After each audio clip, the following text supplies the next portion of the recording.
All right, Bismillah ar-Rahman ar-Rahim. Assalamu alaikum, everybody. I'm like so happy that we're together again. I've missed all of you. It really feels like something's been missing, right? I mean, and I think we were really sad, or I was sad when I was writing the weekly email on Thursday night, like, man, we're just two people away from, an Illumine halakha.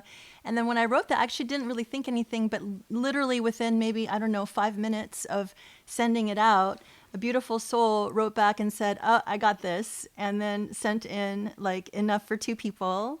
And then I got several other people who did that too. And I was like, oh my God, what's happening? So they're already seating for the next Illumine halakha. So God bless all of you who really stepped up and made this happen. And I was just like, I think the sheikh had gone to bed that night thinking, okay, well, we'll just do a Q&A. So when he woke up, I was like, oh, we can do the Illumine halakha. And then I think he thought he was dreaming. So anyway, but we were really happy. I mean, alhamdulillah, I'm so excited that we could do this again. And thank you. May God bless you. I mean, I think that the people who stepped up really, really earned extra hasanat. So that's for this halakha and all the future work, inshallah. So thank you so much. I think we're maybe like 20 people or so till the next Illumine halakha, and that's so let's do it. I think our next one is set for November 7th, so we're about a month away. And since we've now taken almost 35, 40 minutes to deal with the devil attack, I just want to get started. So inshallah, it'll be a very, very special session. And thank you so much for joining. Bismillahirrahmanirrahim. Assalamu alaikum, everyone. Bismillah ar-Rahman ar-Rahim. Allahumma salli wa sallim wa barik ala Muhammad wa ala alihi wa ashabihi ya Rabbil Alameen. اللهم اشرح لي صدري ويسر لي امري واحلل عقدة من لساني يفقهوا قولي يا رب. Okay, so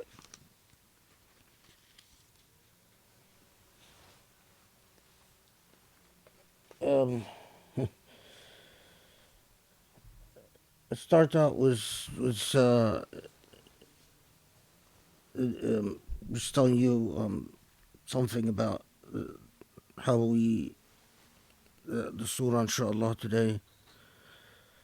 Well, initially, of course, Grace told me that it's going to be a Q&A, and then the night before, she said, no, it's going to be a halakha.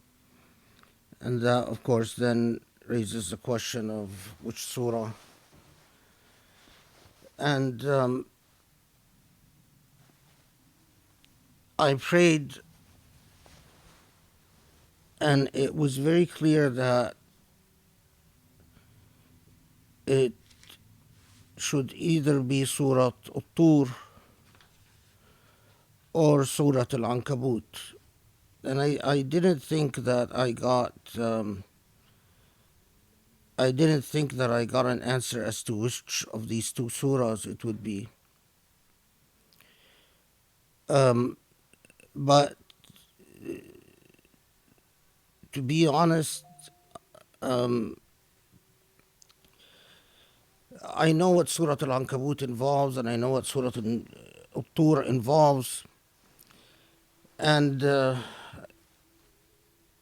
suffering from exhaustion and migraine headaches and ringing in the ear, I think I subconsciously gravitated towards the shorter surah, Surah At-Tur. So I spent all last night prepping Surah At-Tur, and closed the matter by, after Fajr, prayed Fajr, and went to sleep. But then, while asleep, I got a very clear message that my choice was wrong, and that it should have been Surah Al-Ankabut. So I woke up after a couple of hours of sleep in a panic, knowing that you see, even I can succumb to pressure and cut corners, um, knowing that I've woke up, knowing that it got a very clear message that it should be Surah Al-Ankabut, and that knowing that I've chosen Surah Al-Tur because it is shorter and involves less effort. So, of course, then this morning I put together the material I needed for Surah Al-Ankabut. And inshallah, we'll do Surah Al-Ankabut.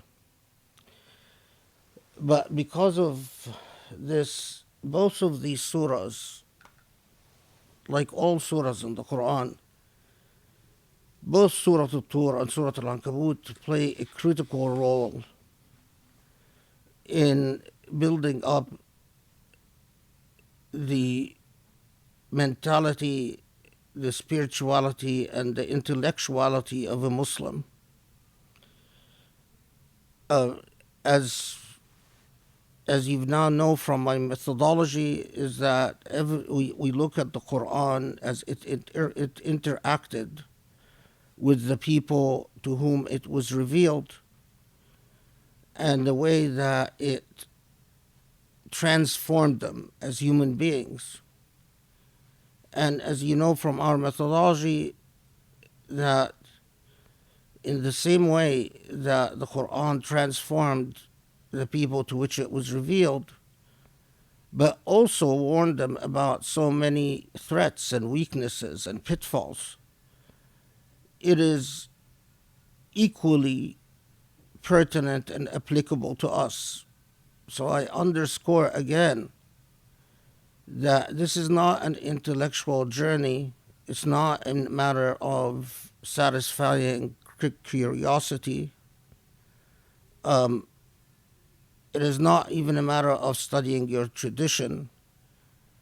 You must personalize the Quran. It must be God's speech to you individually. If you don't deal with the Quran as a personal revelation, then this entire endeavor, this entire process is for naught. Then it's nothing. You must deal with the Quran as a personal revelation in the same way that it addressed all the people surrounding the Prophet Muhammad ﷺ individually. It addresses every human being that engages this revelation individually and personally. And Surah Al-Tur has a very powerful personal message. It's so powerful that we have many reports that the Prophet ﷺ would recite Surah Al-Tur in its entirety at Fajr prayer, and that he did this quite often. And there are even sometimes when a Jum'ah, during his khutbah at Jum'ah, he would recite Surah Al-Tur in its entirety.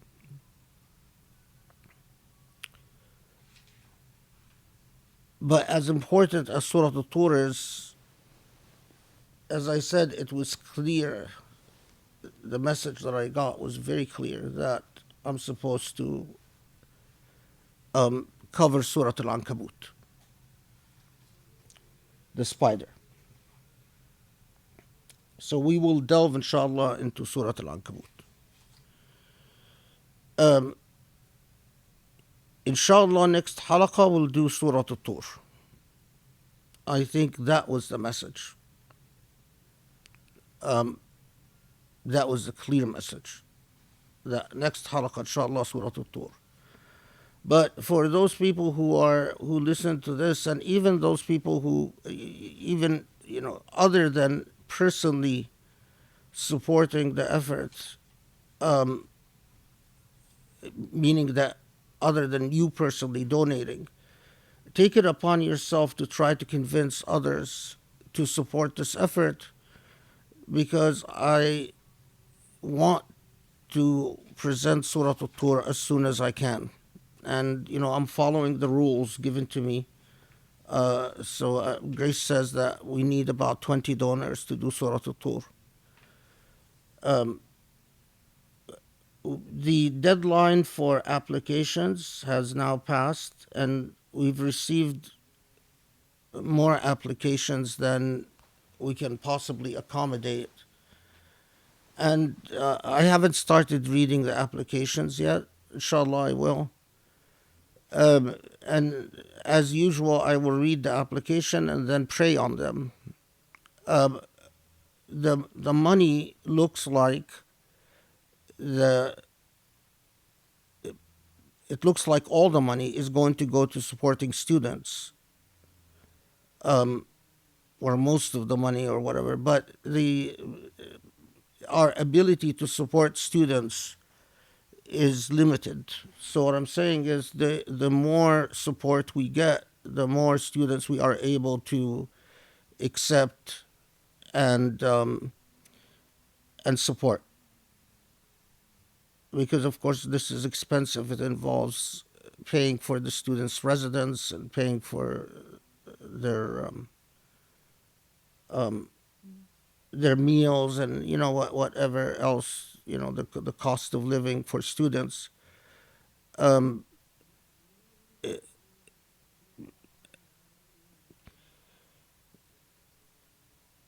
Yeah, I mean, initially we thought that the funds could be both to allow me to take a leave from the university, so in other words, pay for my salary and then also pay for the scholarships for students, but it doesn't look like that is realistic, and it looks like basically the money would be for students. Alhamdulillah, but what I'm underscoring is that any da'wah, any message in the world that is supported intellectually goes nowhere. The proof of human commitment is their willingness to give up two things: their time and their resources. The two most valuable things that human beings tend to cherish. People are very selfish with their time. They might spend time laughing, joking, eating, but when they have to donate time to the service of others, that's when they start counting the minutes. And people are very selfish with their money.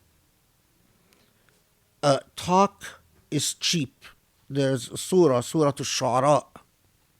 Inshallah, one of these days we'll cover it. That tells us this message precisely, that talk is cheap.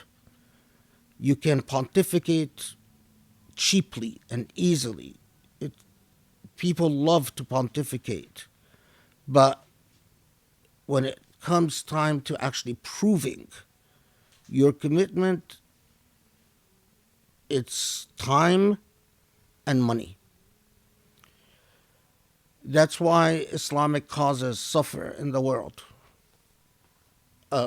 That's why the Armenian lobby in Los Angeles is as powerful as it is, and the Kurdish lobby in the United States is as powerful as it is, and the Baha'i lobby in the United States is powerful, and the Ismaili lobby in the West is powerful. All of these lobbies invest time and money. Sadly, the Muslim, Sunni, and Shia both,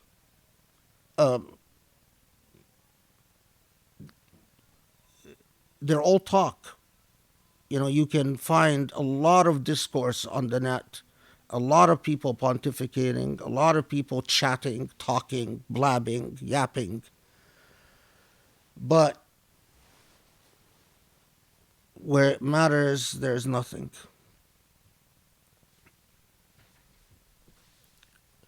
Empower us. The more I watch this world, the more every day that passes, I know what that day means. Because our time on this earth is numbered, whether you realize it or not. It's very temporal and it's very temporary, and it passes very quickly. Every day that passes, I worry a little bit more about the ability to unload what I've learned about the Quran from a lifetime journey. And if I would find this material presented somewhere else, anywhere else, just anywhere else, I would rest better. I would feel better. But someone said, Sharif, can you grab, there's a red book over there.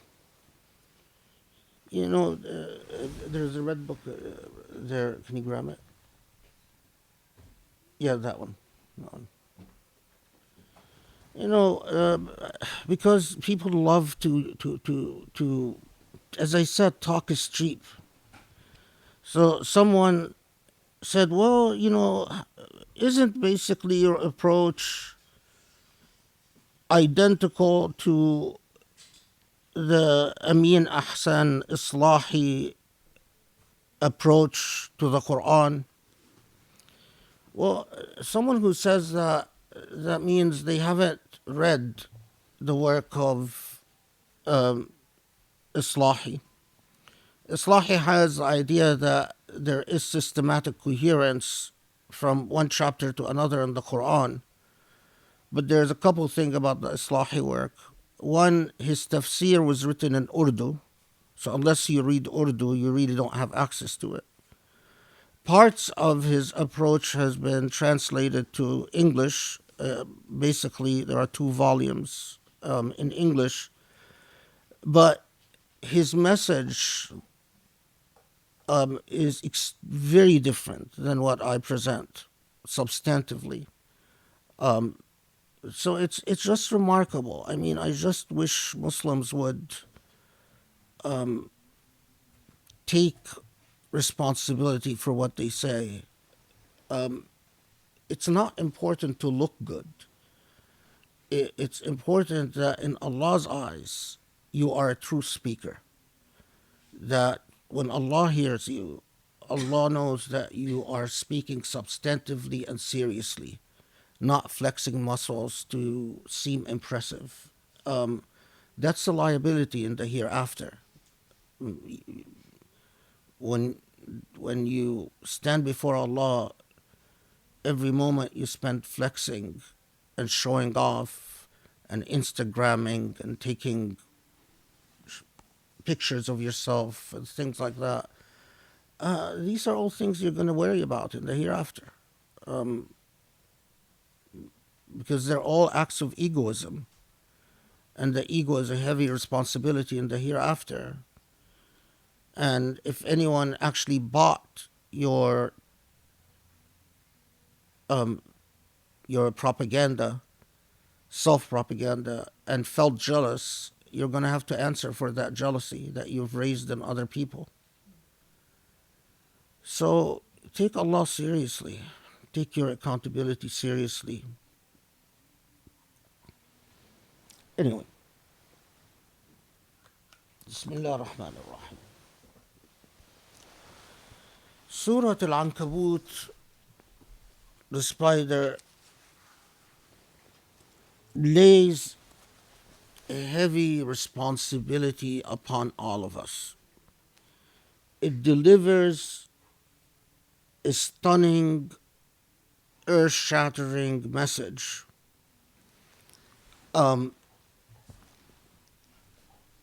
That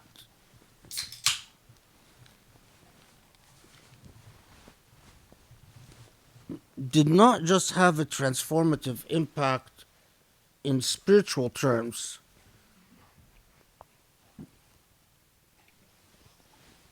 As you will see, inshallah, it had a transformative impact in very material terms as well, because what it demanded, what it required, was nothing short of complete and total upheaval in the lives of the followers of Muhammad alayhi salatu wasalam.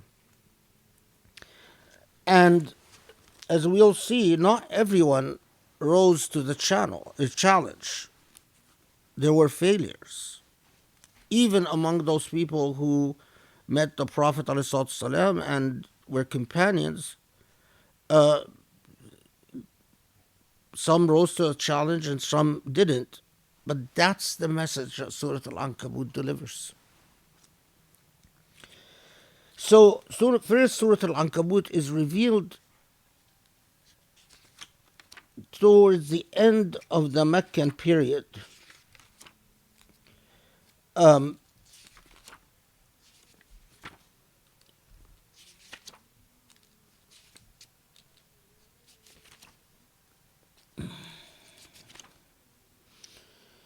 there are various reports whether it was revealed right after a Qasas, another very important revolutionary surah, whether it was revealed right after a Qasas or whether it was revealed right after Surah Al-Rum.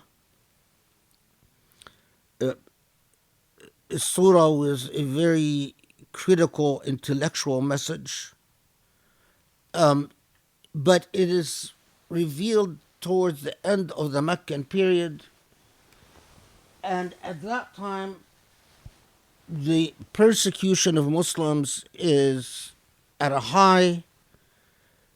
There are Muslims who are persecuted physically because they don't have the tribal clout to be protected. There are Muslims who do have the tribal clout, but they are persecuted within their own families, as we will see. Their families are tormenting them. Their own mothers and fathers and uncles and so on are actually torturing them or imprisoning them and so on. And there are Muslims who are so disempowered that they're keeping their conversion secret. And then there are Muslims who are like Abu Bakr and Umar and so on, who are out in the open about their conversion and in sort of in a constant state of confrontation. Even someone like Abu Bakr, who did have tribal clout, was beaten very severely during this period. His face was completely bloodied, and the beating was so severe that he passed out and was transported to the home of one of the companions.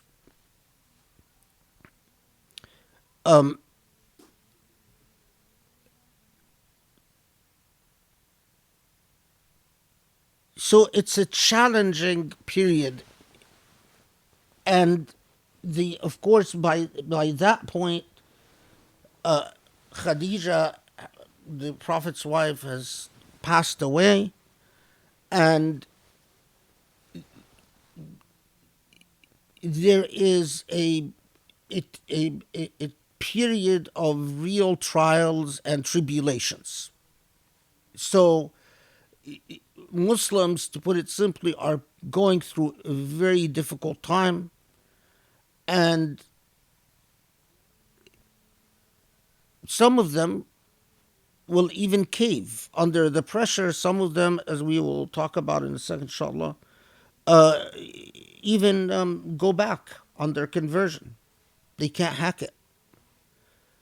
And this is the point at which Surah Al-Ankabut is revealed, right shortly before, there is the hijrah.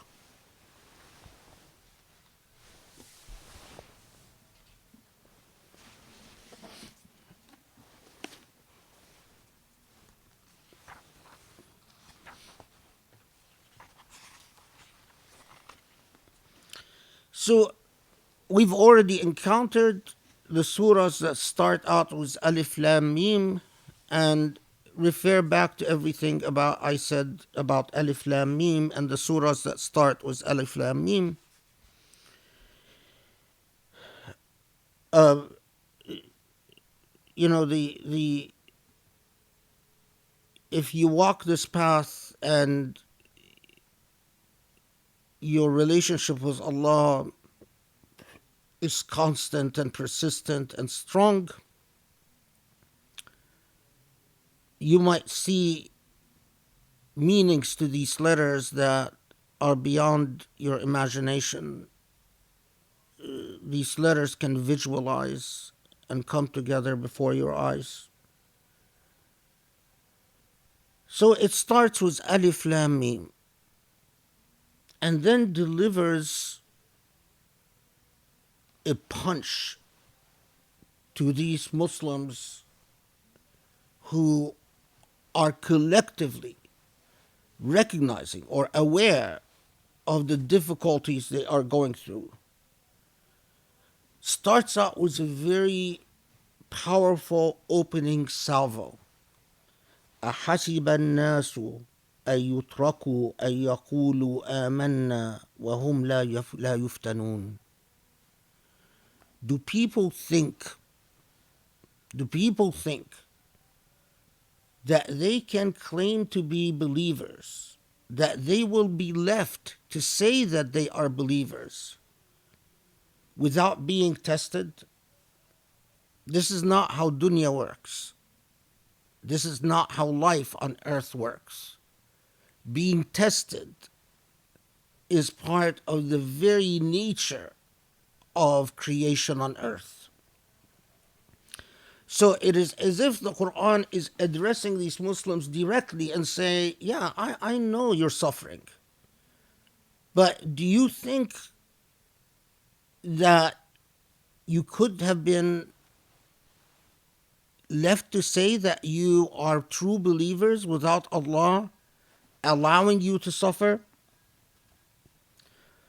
وَلَقَدْ فَتَنَّ الَّذِينَ مِنْ قَبْلِهِمْ فَلْيَعْلَمَنَّ اللَّهُ الَّذِينَ صَدَقُوا وَلْيَعْلَمَنَّ الْكَاذِبِينَ.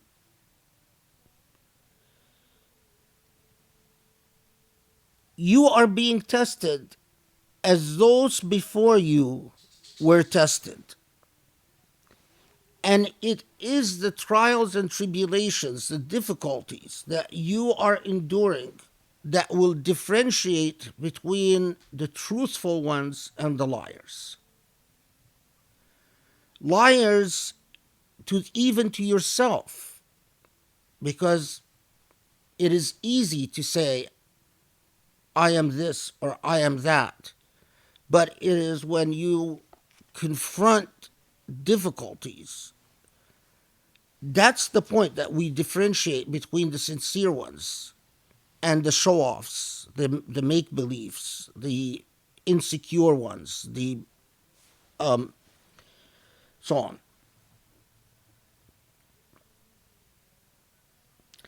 أم حسب الذين يعملون السيئات أن يسبقونا ساء ما يحكمون. من كان يرجو لقاء الله فإن أجل الله لآت وهو السميع العليم. ومن جاهد فإنما يجاهد لنفسه إن الله لغني عن العالمين. والذين آمنوا وعملوا الصالحات لنكفرن عنهم سيئاتهم ولنجزينهم أحسن الذي كانوا يعملون. So the opening salvo is an earthquake. Do you think that you could have been left to say that you believe without hardship? And it is in fact that hardship that differentiates between the truthful ones and the untruthful ones.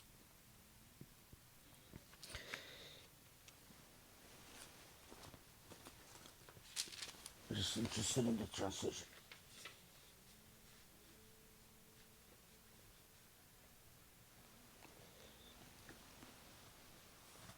Now, in this, there is also a message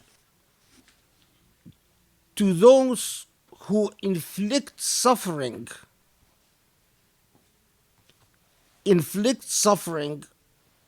upon the believers. And the message is, God is aware that the expression أَيَّصْبِخُونَ is wonderful. That God is aware of what you are doing.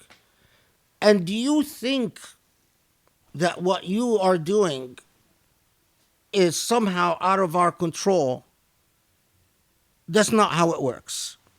In fact, you have extremely poor judgment, because all of it is something that Allah is keenly aware of. And as the surah will go on to say, everyone will be held meticulously accountable for their performance on this earth.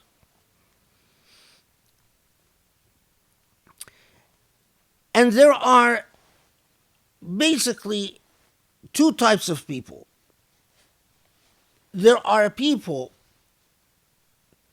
who are aware that everything ends with God, liqa Allah. That moment when you will stand in a very different reality, in a very different universe, in our language, in a very different dimension, confronted by the undeniable truth of a divine being that is the cause and the end and the everything. There are two types of people. There are people who are aware of this, and everything they do reflects that awareness. I will die, and upon my death, that moment will come. And so I am always cognizant of this. And there are people who live in oblivion, trying to escape that inevitability through a variety of ways. As we will see, these people try to escape by distracting themselves with fun, with laughter, with mockery, try to distract themselves with power, with money, with whatever the distraction is. But ultimately, they are trying to distract themselves from that inevitable truth, because they really wish it is not true. In their heart, they really wish that that momentous, or that overwhelming moment wouldn't come.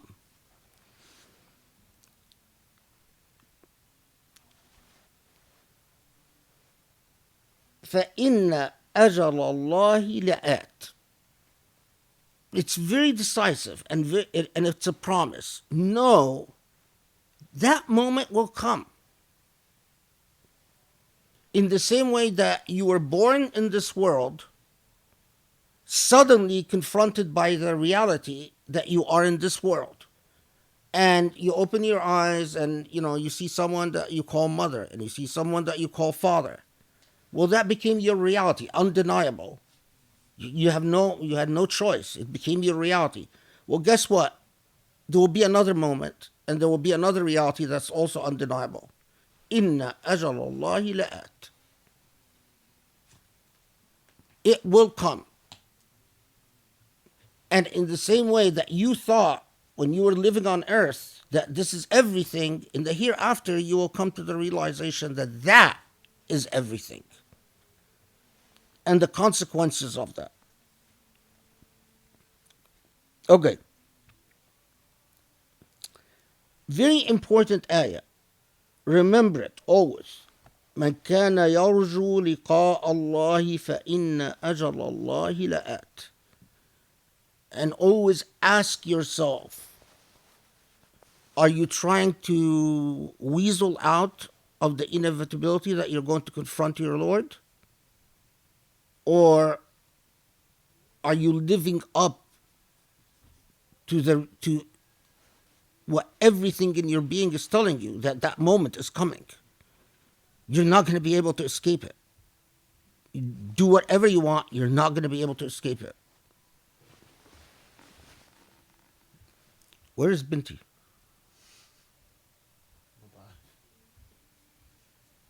Where's Binti? Call her. What is this? I just realized Binti is missing. We are talking about very important things. Imam is very angry at you. He's saying, where's Binti? Inna ajal Allah la'at. And there's no Binti, and ajal Allah la'at. You need to rectify the situation. Everyone is waiting. Get on.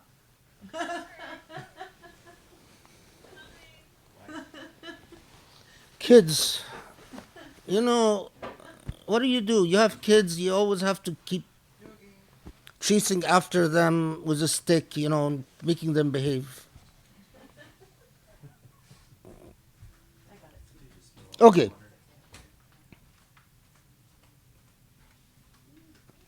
Now, notice, and Mar, you need to hear this, so come. I'm chasing after children, I'm chasing after my wife.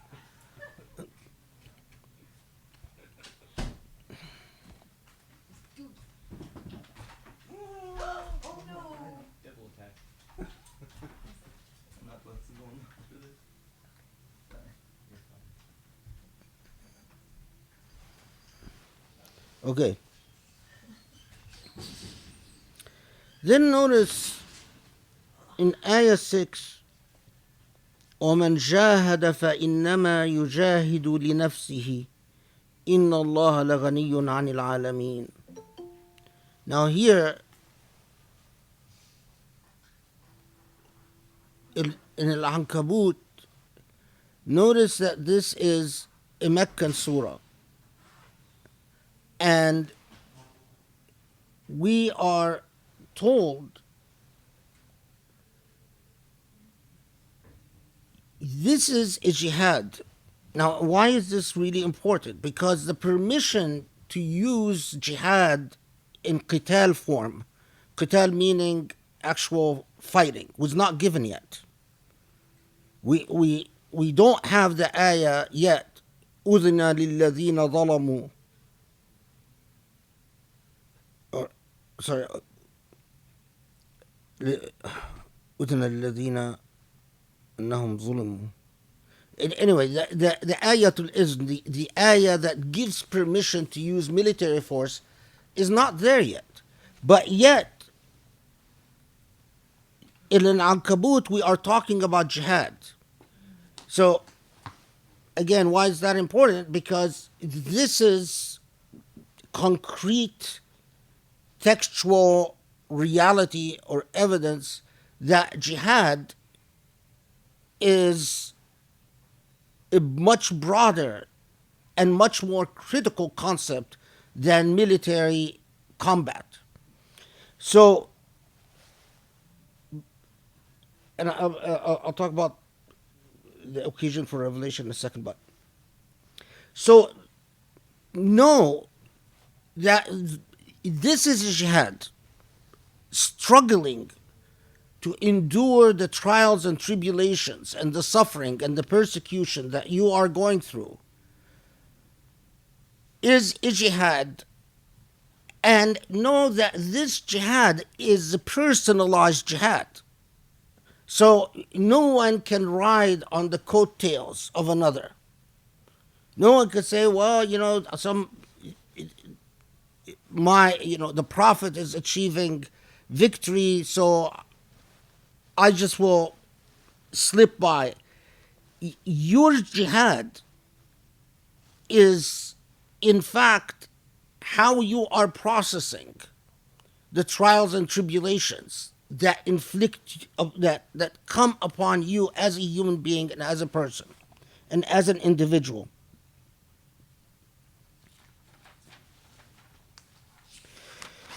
Now here,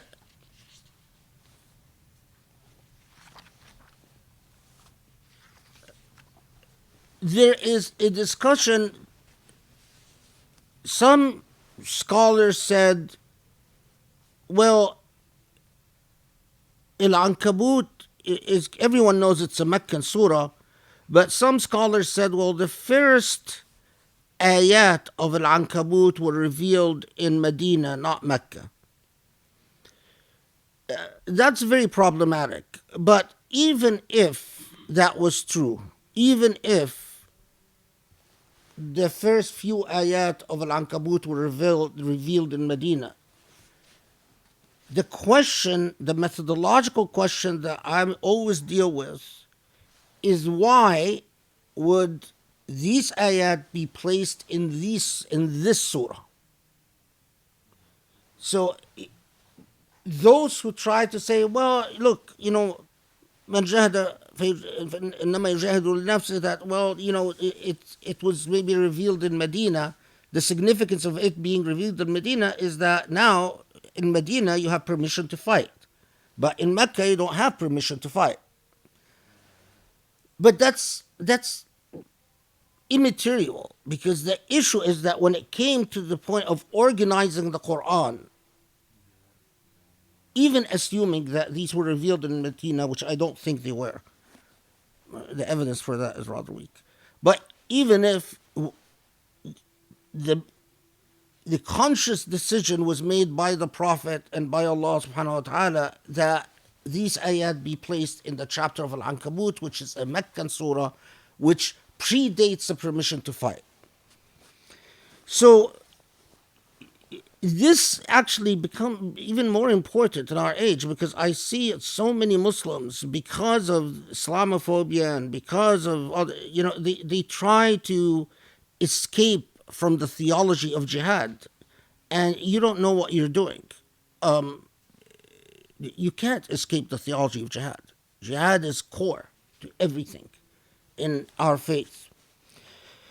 It was said that there are various reports that I'll just quickly go over, just so to sake of being complete. There are some said that these ayat were revealed because Ammar ibn Yasir, to address the plight of Ammar ibn Yasir, who was being tortured by a man called Ibn Jarih.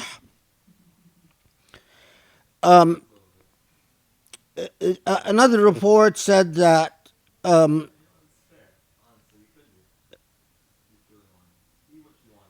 that there were a group, I'm trying to remember how the story goes, that there were a group of Muslims in Mecca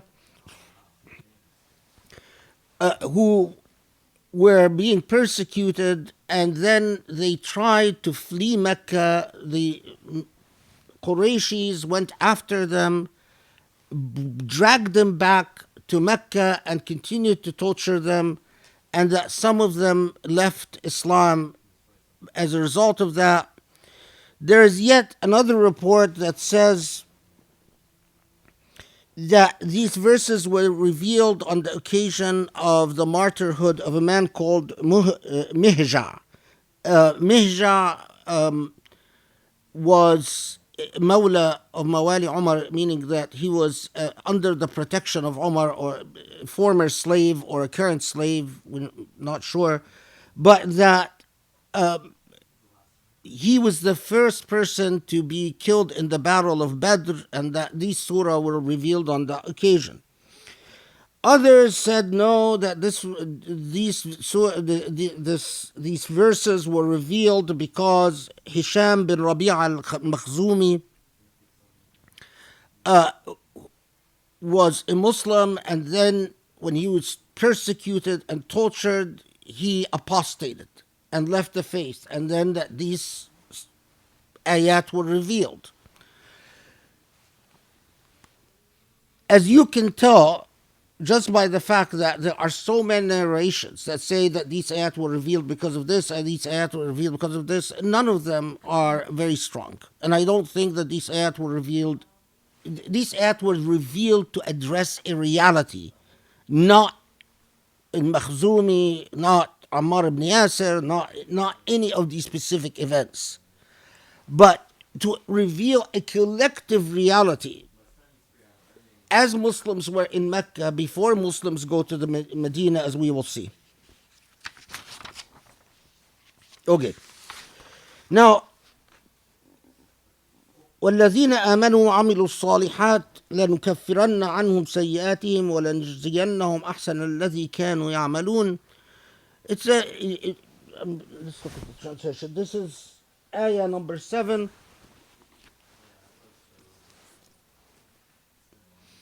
Those who believe and perform righteous deeds, we shall surely absolve them of their evil deeds, and they surely recompense them according to the best of what they used to do. The English loses the beauty of the language. وَلَنَجْزِيَنَّهُمْ أَحْسَنَ الَّذِي كَانُوا يَعْمَلُونَ. It's a very tender promise by Allah. It's a promise full of tenderness and gentleness. It's like Allah saying, okay, I know this is a jihad, and this is a personal jihad. But rest assured that for those of you who persevere, I will treat you with generosity and beauty. If I was making a translation of it, I would translate it as a promise by Allah. What you can expect from me is generosity and beauty.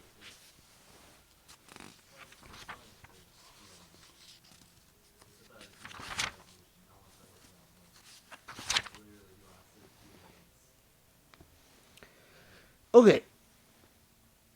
So, addressing the fitna, addressing the jihad, and then it moves to a very fascinating theme.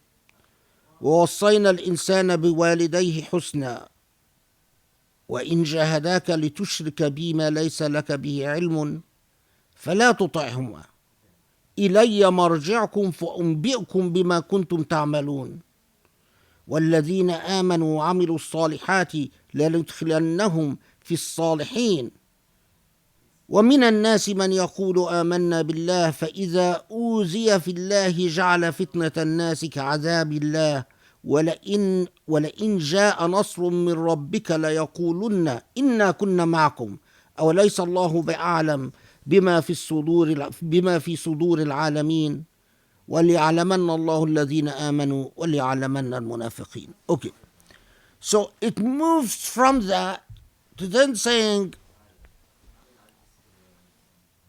we commanded that you deal with your parents with beauty and righteousness, husna. However, if they try to force you towards kufr, don't obey them.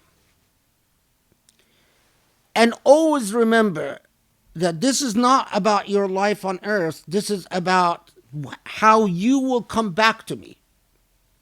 Remember that you were born, you found the reality that you think is all there is. But you will be born again. And there will be another reality that will be all that there is. And so Allah reminds us. Now, in the reports, you find reports that say, well, the reason it talks about parents and the dynamic of trying to force you to be a kafir and don't obey them is that there was a man, Sa'd bin Abi Waqqas. Well, actually, let me backtrack. There are a couple of reports. There's a report that Sa'd ibn Abi Waqqas, his mother, his family tried to force him to leave Islam, and they imprisoned him, they beat him, they tried to starve him, and when all failed, his mother swore that she will not eat or drink until he leaves Islam, and that in fact that not only did she stop eating and drinking, but she went and sat in the sun, and this is the desert, right? Saying like, I'm going to sit until I get a sunstroke and die, unless you leave this faith. And Sa'd ibn Abi Waqqas told her mother, know that even if I see your soul leave your body, I cannot leave this faith. So that's one narrative. There's another narrative very similar that Al-Ayyash ibn Abi Rabi'a al-Makhzumi, his mother also swore that she will not eat or drink and will not bathe and will not do anything unless he leaves Islam, and that in fact he escapes from his home, he tries to get out of Medina, they bring him back and continue torturing him. But here was this story, I might as well tell you about it. With the Ayyash story, the narrative goes is that he joins Muslims in Medina, and after having settled in Medina, his relatives come to him in Medina and say, your mother is starving herself to death. Come back with us, talk to her, because the woman is going to perish. So Ayyash asks his fellow Muslims in Medina, and they say, we are afraid that once you're back there, they will imprison you and torture you. So Ayyash made his relatives promise him that when he goes back with them to Mecca to talk to his mother, that they will not imprison him or beat him. And they tricked him.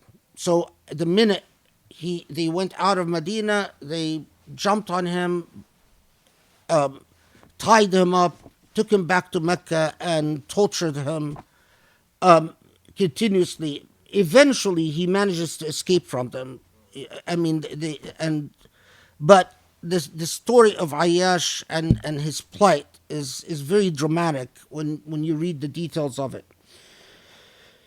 There's yet another story that there were some Muslims who did not migrate to Medina and remained back in Mecca.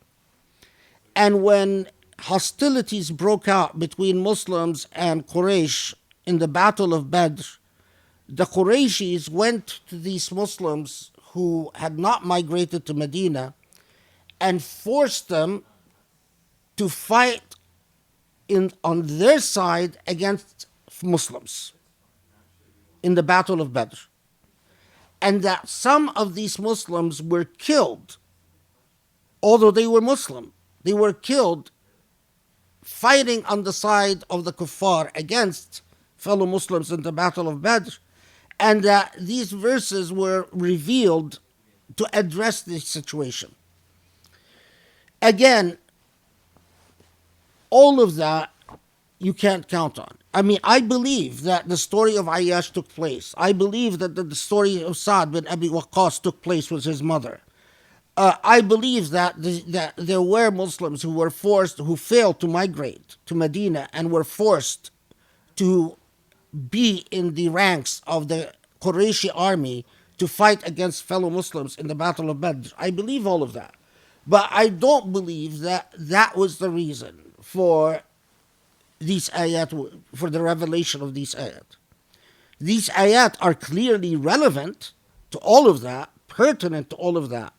But there is this tendency in the tradition for the muhaddisun especially to try to, say, well, these ayat seem to address this situation, so it must be the occasion for the revelation. And then when you look at the chains of transmission, you find it very speculative, and it's really not based on much. So going back now to the ayat.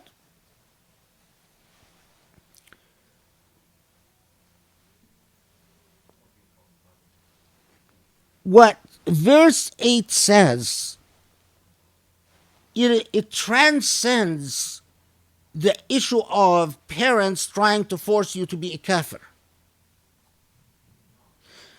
Remember, what Allah is telling you is, you have a jihad. Jihad is not, the ISIS thing. It's not that you carry a sword and go fight. That's not even in the books yet. Your jihad is against yourself, against your own weaknesses, against your own doubts, against your own excuses. Then Allah takes you to the most difficult situation. And the most difficult situation is what you pick up because of your baggage. The baggage that you pick up from your family. I still don't see Binti. She's there. Her, you need to tell her to put her video on.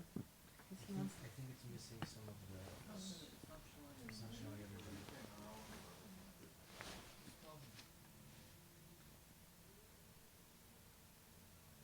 Oh, I see myself. I don't want to see myself. It's not a pretty sight. It's not going to show you everybody. know why? Because we don't have the thing. Oh. The plugin. We don't have the plug-in. We can add it at the very. I have the plug-in in mine. Okay. So, the biggest challenge is your baggage. You have an obligation to honor and respect your parents. That's the paradigm of respecting and honoring your elders. Everyone that contributes to your education, to your learning, everyone that contributes to your livelihood as a human being, you owe them respect. And at the top of that pyramid are your parents. But there is a huge difference between respect and obedience. There is a huge difference between respect and obedience. The obedience that you owe is the obedience to Allah in the context of your jihad. If your own jihad towards Allah clashes with the jihad, jahadaka. Notice here the remarkable use of expressions and words. Jahadaka. So your own jihad conflicts with the jihad they want to force upon you, then you can't obey. Where the surah is going to take us to the theme of transformation and hijrah. as you'll see, is going to take us to the message of rebirth as a human being. You cannot use the excuse, well, I cannot be reborn because of my baggage from what I carry forward from my family.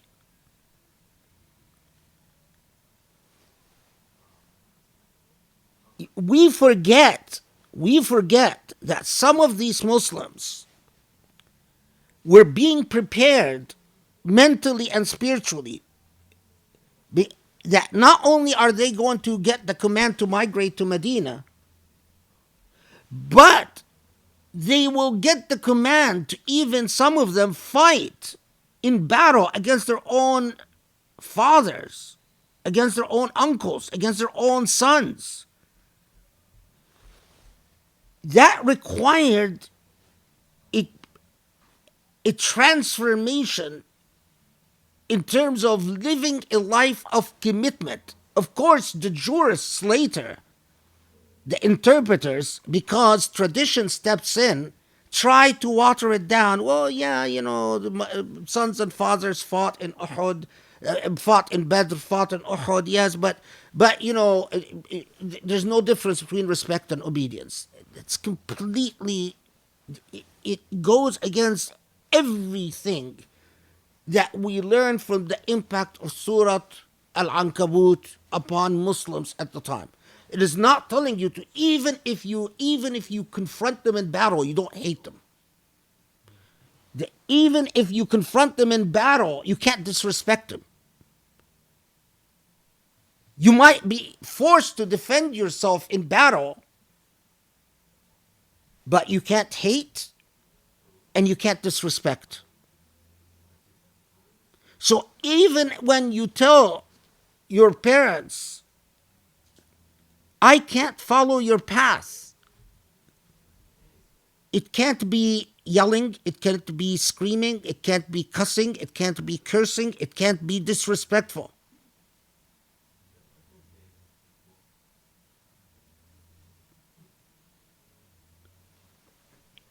This would include, as long as your intention is towards Allah. We want you to study in a certain career. We want you to go to a certain college. If you're defending your own ego, then that doesn't involve Allah. That's something else. But if your cause is clear that you are looking towards liqa'illah, that what you are looking towards is towards meeting Allah, then with all due respect, I cannot do what you're telling me. It was a transformation and a preliminary step to what's going to come yet in Surah Al-Ankabut.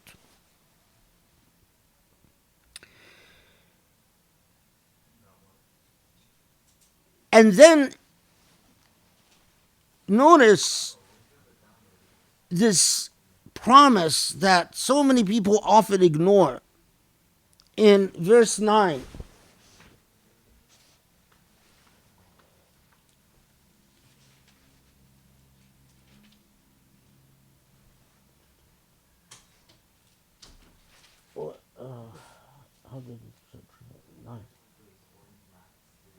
And those who believe and perform righteous deeds, we will surely cause them to enter among the righteous. وَالَّذِينَ آمَنُوا وَعَمِلُوا الصَّالِحَاتِ لَنُدْخِلَنَّهُمْ فِي الصَّالِحِينَ. What does that mean? لَنُدْخِلَنَّهُمْ فِي الصَّالِحِينَ. It doesn't say لَنُدْخِلَنَّهُمْ مَعَ الصَّالِحِينَ. If it said مَعَ الصَّالِحِينَ, then that would mean that if you believe and you do righteous deeds, you will join the righteous in the hereafter. لَنُدْخِلَنَّهُمْ مَعَ الصَّالِحِينَ. You will join the righteous in the hereafter. But note here, it says لَنُدْخِلَنَّهُمْ فِي الصَّالِحِينَ. If you persist on faith and righteous deeds, as we will see, this is affirmed in the rest of Surah Al-Ankabut, Allah is saying, you strive and your effort will be met. If this is your goal, is to be among the righteous, you will be made among the righteous. God will come to your aid. In the same way that if your goal is to be among the unrighteous, God leaves you to your devices and you become.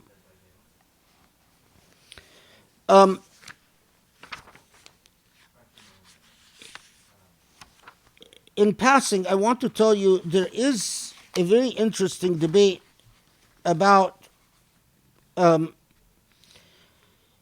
if we can go back to verse 3 for a second. وَلَقَدْ فَتَنَّ الَّذِينَ مِنْ قَبْلِهِمْ لِيَعْلَمَنَّ اللَّهُ الَّذِينَ صَدَقُوا وَلَيَعْلَمَنَّ الكاذبين. So that we will test them, so that Allah will know those who are truthful and Allah will know those who are untruthful. There is a very interesting debate in this context about whether misdeeds and evil deeds are created by Allah or not created by Allah. You will find that debate, that point is theologically debated, but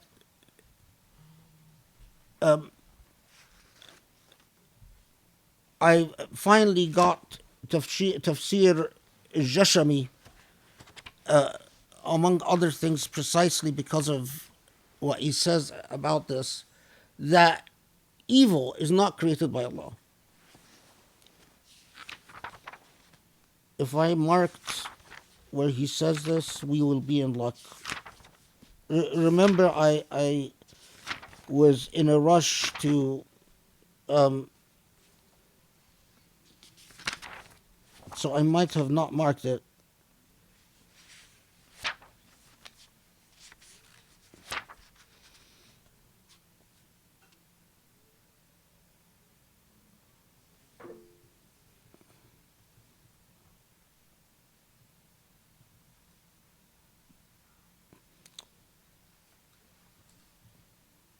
I might, if I find it, I just want to read it for the record. So because what he says is very nice, but that and that's what I believe. Allah doesn't create evil deeds. Evil deeds are created by those who are responsible for them. Something that we could come back to, inshallah, in the broader halaqas that, inshallah, they will materialize.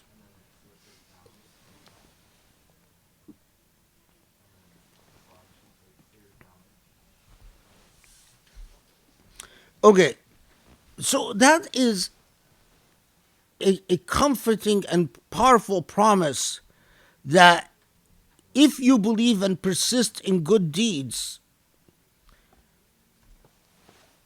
as far as that world that is the real, what really matters, the heavens, the world of Allah and Allah's register, you will be among the salihin and you will transform to be among the salihin, among the righteous. Now, what's going on?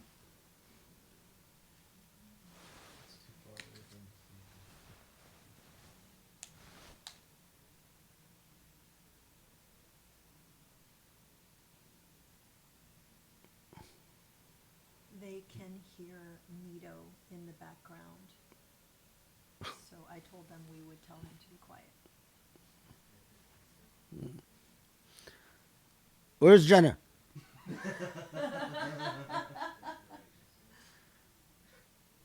Where are you, Jenna?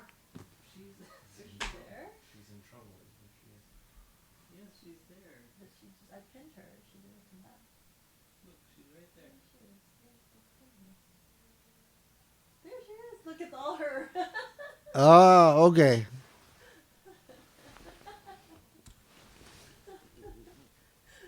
Poor Binti.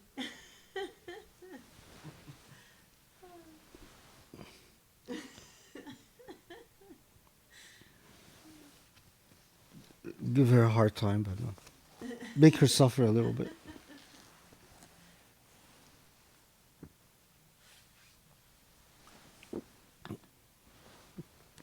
They believe it or not, some people say I'm a demanding teacher, but I can't believe people say that. How am I demanding? Do I ever demand anything? Okay, ومن الناس من يقول آمنا بالله فإذا أوذي في الله جعل فتنة الناس كعذاب الله ولئن جاء نصر من ربك ليقولن إنا كنا معكم أوليس الله بأعلم بما في صدور العالمين وليعلمن الله الذين آمنوا وليعلمن المنافقين.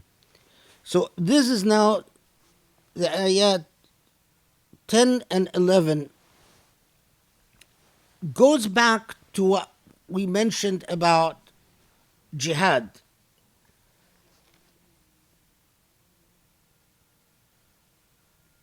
So there are those who say that we believe, but when things get difficult, فَإِذَا أُوذِيَ فِي اللَّهِ, when that lifestyle, that pursuit starts costing whatever way it costs, whether direct persecution or other costs, because often the path to Allah will cost.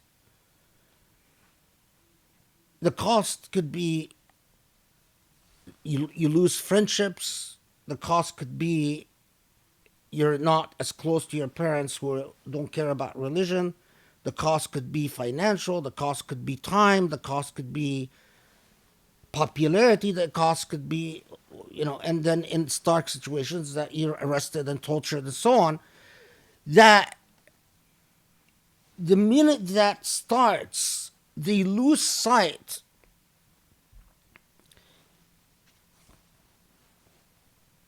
of what all of this is about, and they imagine that this hardship, when Allah says جعل فتنة الناس كعذاب الله, that this hardship functions as an excuse. Normally the way that this is, people interpret this or translate this is that they think that the pain they go through on this earth is equal to or greater than hellfire. And that's what the point that the ayah is making. But that's not just it. That could include that. But it's a more subtle point. That when they endure hardship, they think that hardship mitigates or excuses their wishy-washiness or their lack of commitment towards Allah. Well, I'm going through a hard time. What am I going to do? Or, basically you start. So that is exactly why then it says right after that, what? وَلَئِنْ جَاءَ نَصْرٌ مِّن رَبِّكَ لَيَقُولُنَّ إِنَّا كُنَّا مَعَكُمْ. So they become wishy-washy, right? They become, they stand back. If Muslims are victorious, if they prevail over the trials and tribulations, they say, well, see, we were always with you. We never left you. But if not, they simply walk away. It's like that bystander, right? Who pretends like they don't see what they're seeing, or the obligations upon them as bystanders are not the obligations that are upon them. So, if people jump to catch the thief, they will jump in and say, yeah, I caught the thief with you. But if no one catches the thief, they pretend they didn't see anything and put their hands in their pockets and sort of like start walking away. That's what this ayah is describing. It is not as you commonly see it and it's always taught in Sunday school, oh, that Allah's torture is greater than whatever you suffer on this earth. Well, yes, obviously, but that's not it.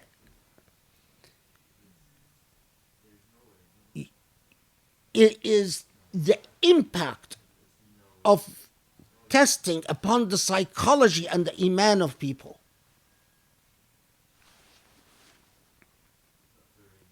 And that is then why Allah closes this ayah by saying, and Allah knows what's in your hearts. أَوَلَيْسَ اللَّهُ بِأَعْلَمْ بِمَا فِي صُدُورِ الْعَالَمِينَ. It's a rhetorical question. Don't you realize God knows what's in your hearts? All the wishy-washiness, all the excuses, all the oh, well, I'm not sure. Well, people often, the thing that people, as we will also see, is that when people are tested, the most common strategy that people resort to is to say, I'm confused. They are not committing to being spineless cowards, and they're not committing to being heroes. I'm confused. And they think they're tricking Allah. Allah knows whether they love their money more, whether they love their ego more, whether they love their tradition more, whether they love their parents more, whatever it is that Allah knows. And Allah asks that rhetorical question, don't you realize I know what is inside of you? So you can say you're confused as much as you want, but I know. You can't hide it from me.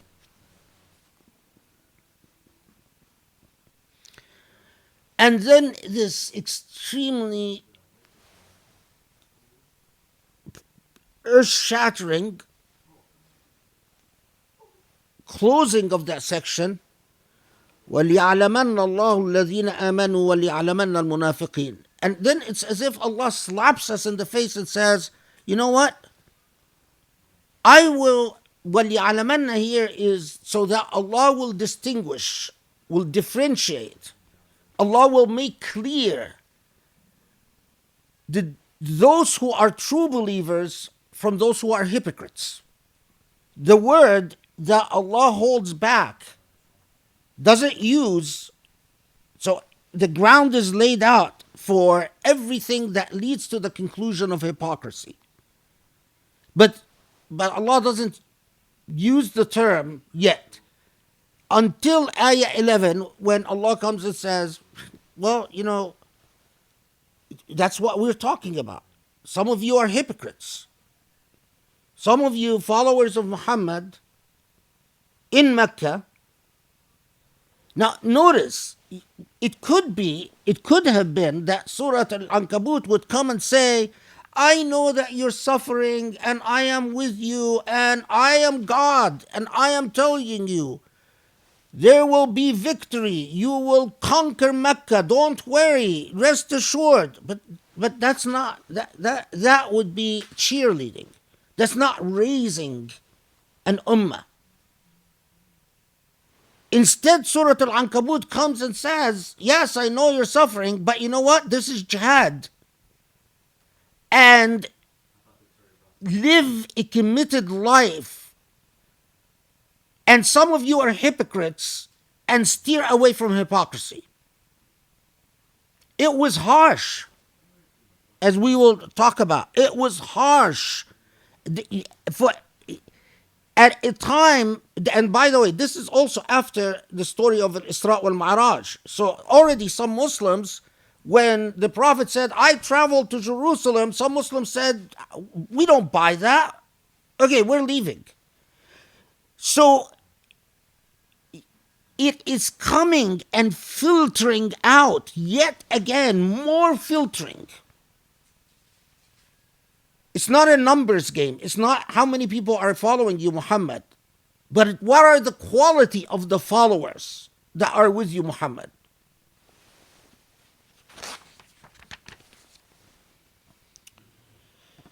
Okay, let's pray Asr. We'll break for Asr.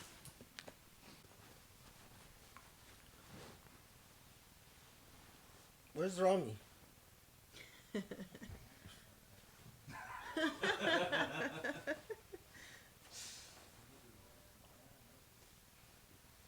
You see, I just don't pick on Jenna. I pick on other people too.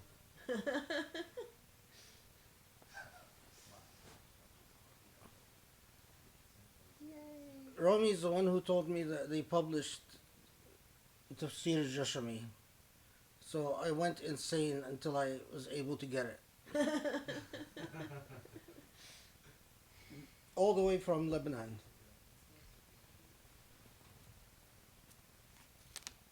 It's like, get your butt over here. What's happening? Marwa? Oh, There. Rami has manifested. Okay. All right. Okay. So, Where's Binti? Oh my goodness. What happened to her camera? I It think keeps something is going weird. off. Yeah, it goes on and off. Something's weird about the camera. Oh, there she is. Yay! She was telling me something was weird about the camera. okay, then. Bismillah. Verse 12 and 13.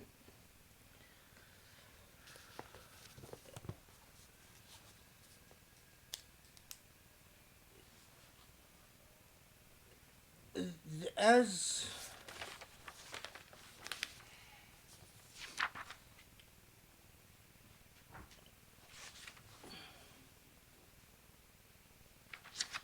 twelve and 13. So the Quran alerts us to a dynamic. وقال الذين كفروا للذين آمنوا اتبعوا سبيلنا ولنحمل خطاياكم وما هم حاملين من خطاياهم من شيء إنهم لكاذبون وليحملن أثقالهم وأثقالا مع أثقالهم وليسألن يوم القيامة عما كانوا يفترون. What is the dynamic that the Quran is alerting us to? That there is a strategy for confusion. And the strategy is often to give you the impression that if you join the wrong party, by the fact that there is a party that is on the wrong path or the wrong side of things, somehow that mitigates your responsibility. This is what we would call social pressure. That it is not just that there are people making the literal utterance, oh, we'll carry your sins. Although that's possible that you would have someone that would say, don't worry about it, we'll carry your sins. So, if you're worried about God, don't worry, just blame it on us. But it is alerting us to a social dynamic. And the social dynamic is that often those who are encouraging you to go astray are giving you the sense that, well, you have company, so it can't be that bad. And the very powerful message from Allah that, responsibility and accountability is individual and specific. And social dynamics don't dilute your responsibility for going in the wrong way, wrong path. The fact that you had buddies that are doing the wrong thing and you just join them to be with them is not going to somehow remove responsibility from you.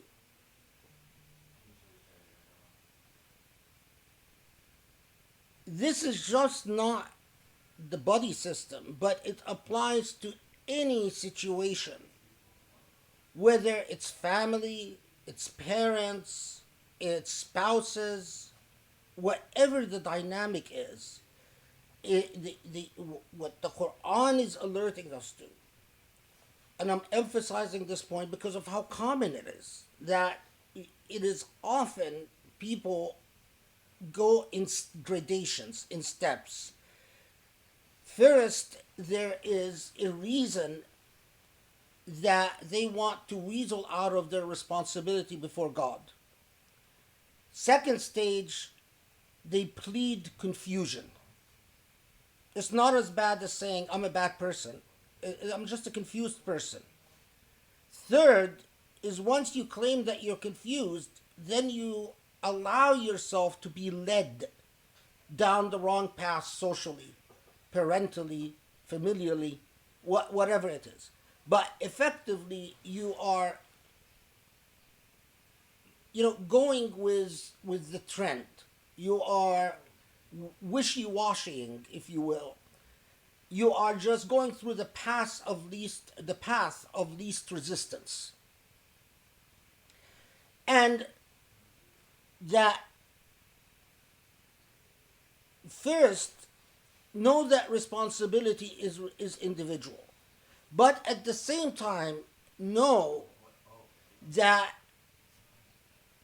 if you lead someone astray, while you do not vitiate, you do not somehow mitigate their responsibility, but there are additional sins upon you for having led someone astray.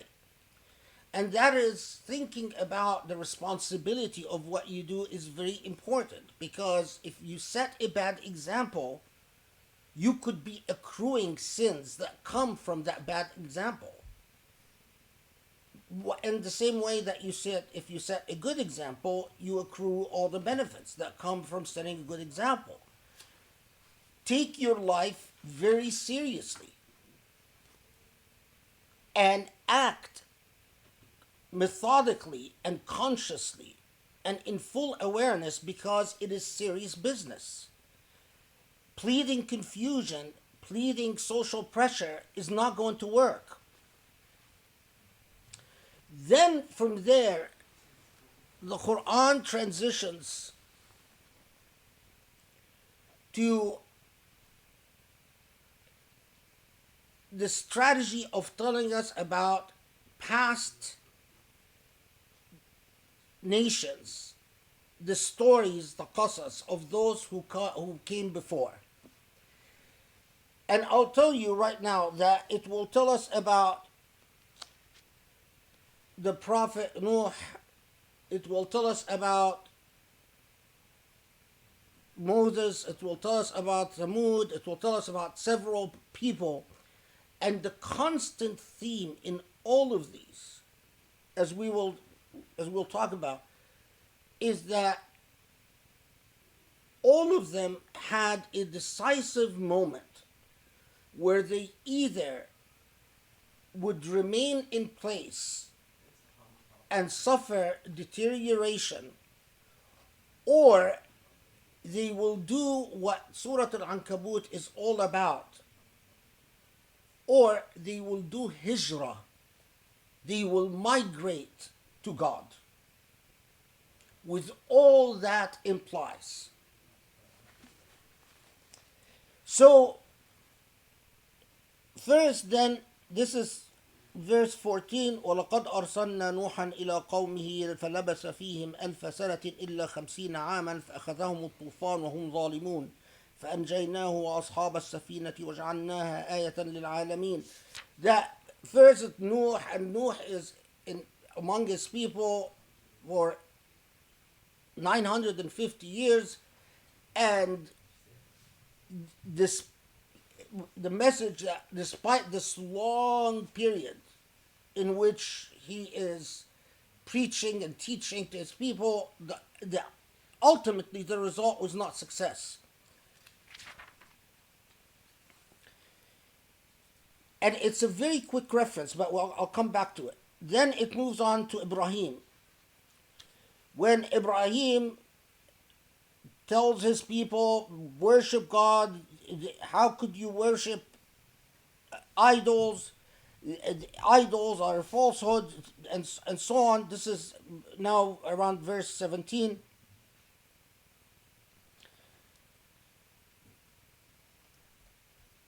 And note the interjection in verse 18.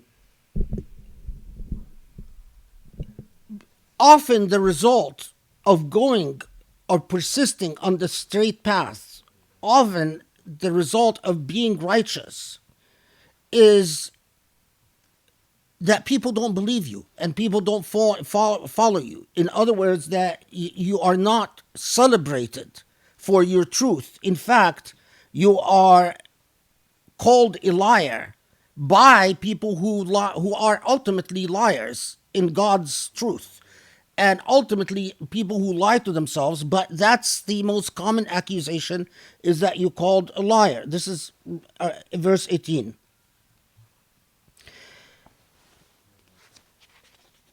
And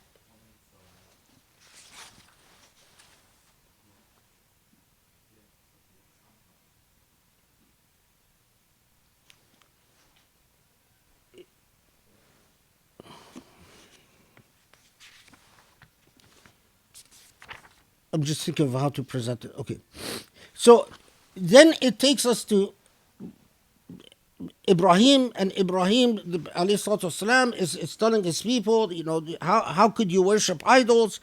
And the interjection that no, that often people who are on the righteous path are called liars and are ultimately not successful.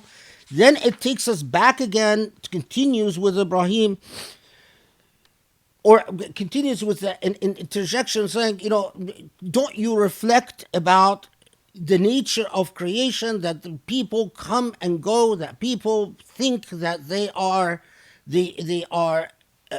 achieved control and power, but yet ultimately they pass like those before them.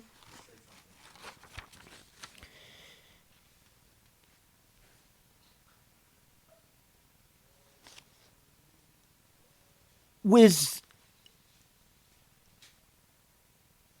the result of the reward for all of Ibrahim's effort is that he is thrown in a pit of fire by his people, but ultimately it is divine intervention that saves Ibrahim from the pit of fire, and so on and so forth. I'm going to come back to so on and so forth again, but I want to get to that, why that interjection about past people.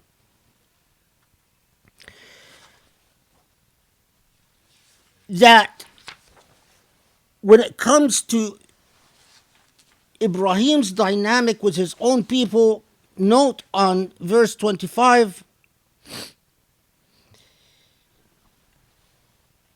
the way that you have socialized yourself. وقال إنما اتخذتم من دون الله أوثانا مودة بينكم في الحياة الدنيا.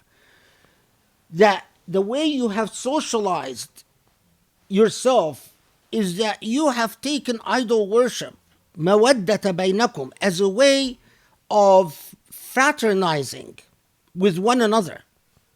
That in fact, often when you construct a path away from God, you construct it so it's fun.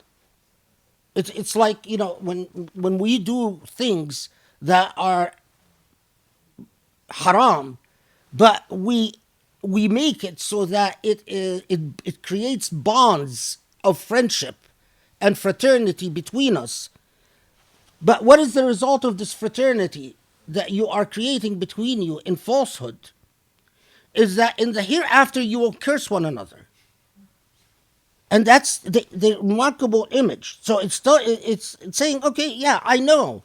When you jump on the bandwagon of the wrong, you imagine that you have friendships, that you have sisterhoods, you have brotherhoods, you have, it's like when sororities and fraternities, have their drinking parties, bro and whatever, and, they feel really close to each other. Ultimately, quite often they end up cursing one another as soon as they get into trouble. But Imagine that now in the hereafter. Now in the hereafter, they're in real trouble, and of course, they're going to share blame.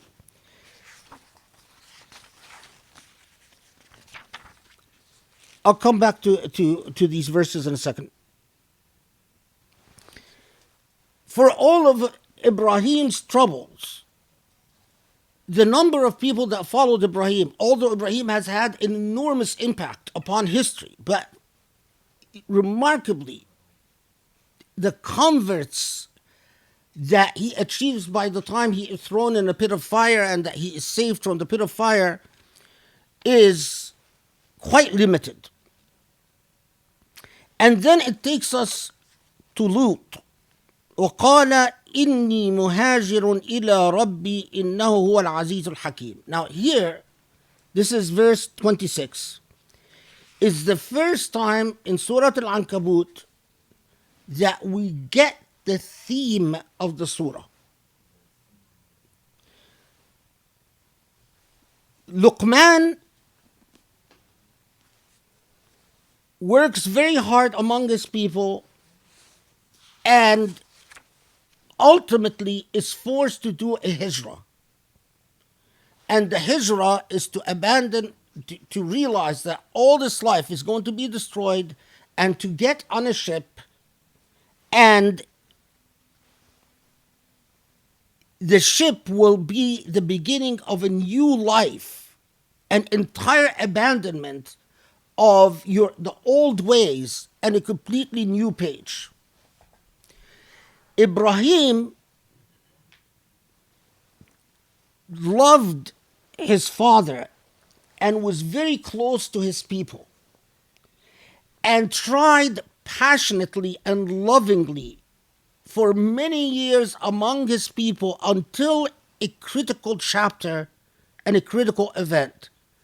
They finally throw him in a pit of fire. He is saved. But after that event, he and Lot was his former slave and adopted son. He and Lot, the Prophet Lot, alayhi salam, are going to engage in a hijrah that will involve abandoning their entire past life and starting a new chapter altogether.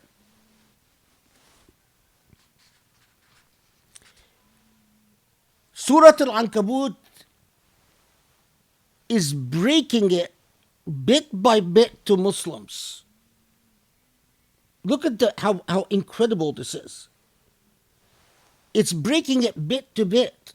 That, you know what, guys? You're going to have to change your entire life. You're going to have to... Hijrah hasn't been decreed yet. But you're going to have to do hijrah. And we'll see this. But that's easy to hear it now. But what does hijrah mean? Hijrah means you're going to leave your careers, you're going to leave your business, you're going to leave your money, because the Meccans would not allow them to take their money, would not allow them to take their furniture. The Meccans said, any home you leave behind, we will confiscate. The Meccans didn't allow them to take their cattle, didn't allow them to take their furniture. Allah knows this, but Muslims don't know this. But they are being prepped by Allah. The sacrifice that's coming is huge. Not only that, as you will see in Surah Al-Ankabut, it tells them, I know, as we will see, I know that you tell yourself, okay, we're going to go to this new place. How are we going to make a living? And it says, trust in Allah. We'll get to that. It is remarkable. When you understand the way that the Quran addresses people, it has a long introduction that's readying them psychologically for the command. And the command is this monumental sacrifice that they're going to have to introduce. But it also tells them, remember, there are others have made this sacrifice. And it presents the stories of the prophets, culminating in this word, Inni muhajirun ila Rabbi. I am migrating to my Lord. Now, let's go back because of the interjections of the surah are fascinating.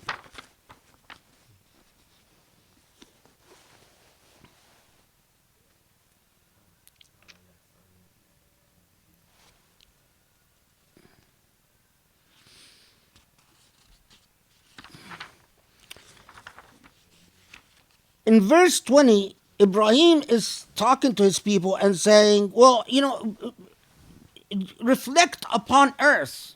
And in the same way that you see babies born out of nothing, seemingly out of nothing, where were they?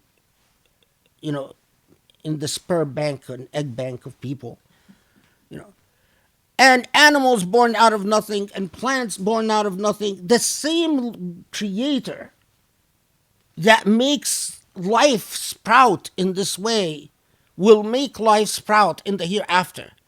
You think it is so inconceivable, but if you just reflect upon the logic of your own life, you'll see that it is quite conceivable, quite real. And that ultimately, إليه تقلبون.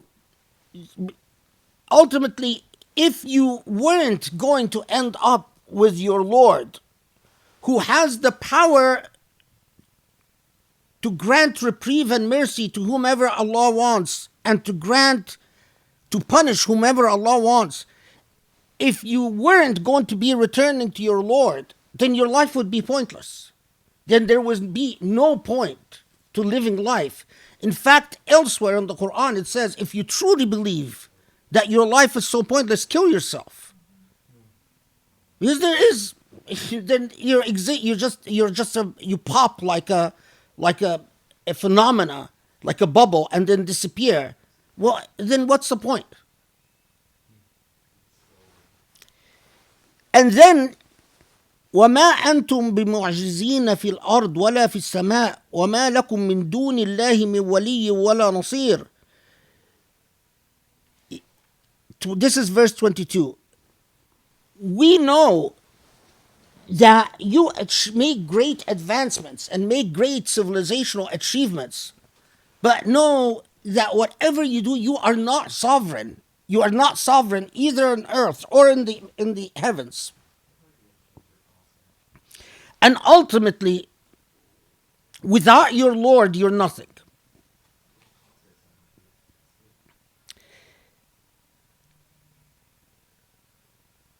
والذين كفروا, this is 23, والذين كفروا بآيات الله ولقائه أولئك يئسوا من رحمتي وأولئك لهم عذاب أليم. This is fascinating. 23. Those who do not believe in meeting me in truth, they don't want to believe in my mercy. It is like saying, it's like Allah telling us, I know that what actually motivates you is fear. And you fear that when you are held to account, you will fail. So it is easier for you to say, I'm confused, and to follow the crowd, and to say, I don't believe.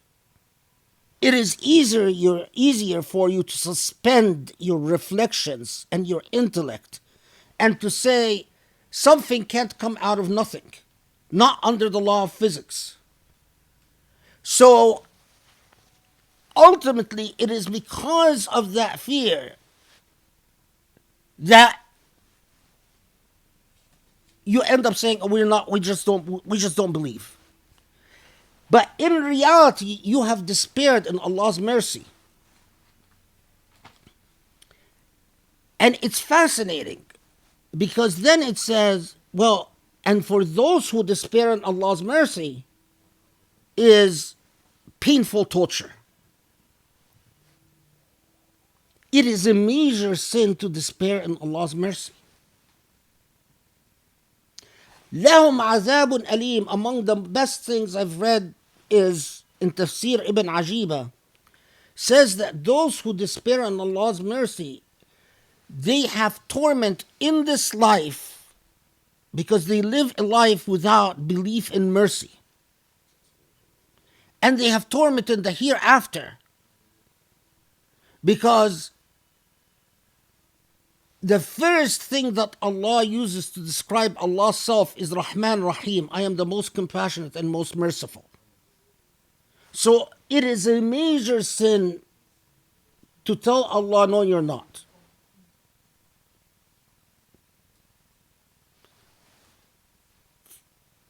For Ibn Ajiba and for so many, just that could transform your life.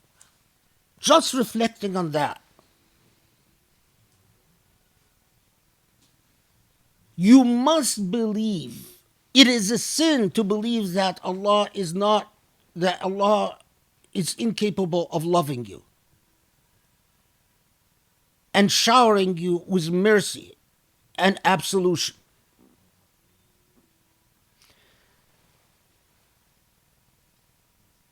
To all of this, of course, then the rest of the story of Ibrahim, then his people cast him in fire. But note that Allah, and this is often a Quranic style, it starts out with a narrative of a prophet, and then Allah's voice interjects. Why? Because when the prophet speaks, the prophet only speaks what Allah tells the prophet to speak. In this case, Ibrahim. So it does not make a difference whether the prophet is saying, I am saying this because this is what I got from God, or God speaks to us directly, as happens here. Which is, that is why when we say Allahumma salli ala Muhammad, when we ask, it is not about Muhammad. When it comes to revelation, Muhammad is simply an extension of the divine will. So it is all about the divine will. And that is why the divine voice will often enter into the discourse, like slip in, speaking to us through the voice of the narratives of prophetic histories. So, when we get to this critical point in verse 26, when Lut says, I am inni muhajirun ila Rabbi, I am migrating to my Lord.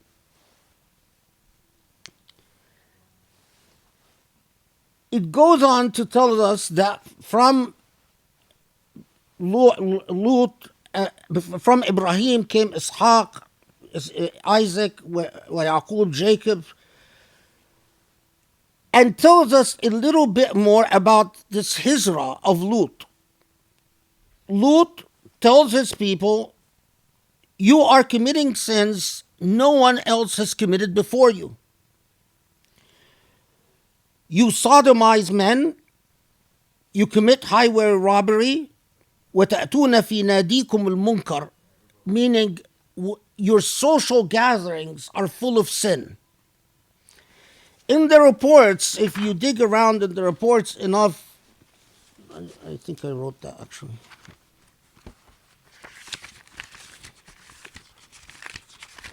You find in the reports that people when the Lut people, when they would have their social gathering, they would get drunk, they would start using obscene words, they would start slapping each other, they would gamble.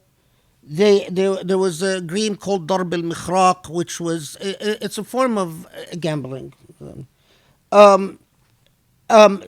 And play music and have nude dancing or near nude dancing, and then after being intoxicated and indulging in nude dancing, they would all have an orgy.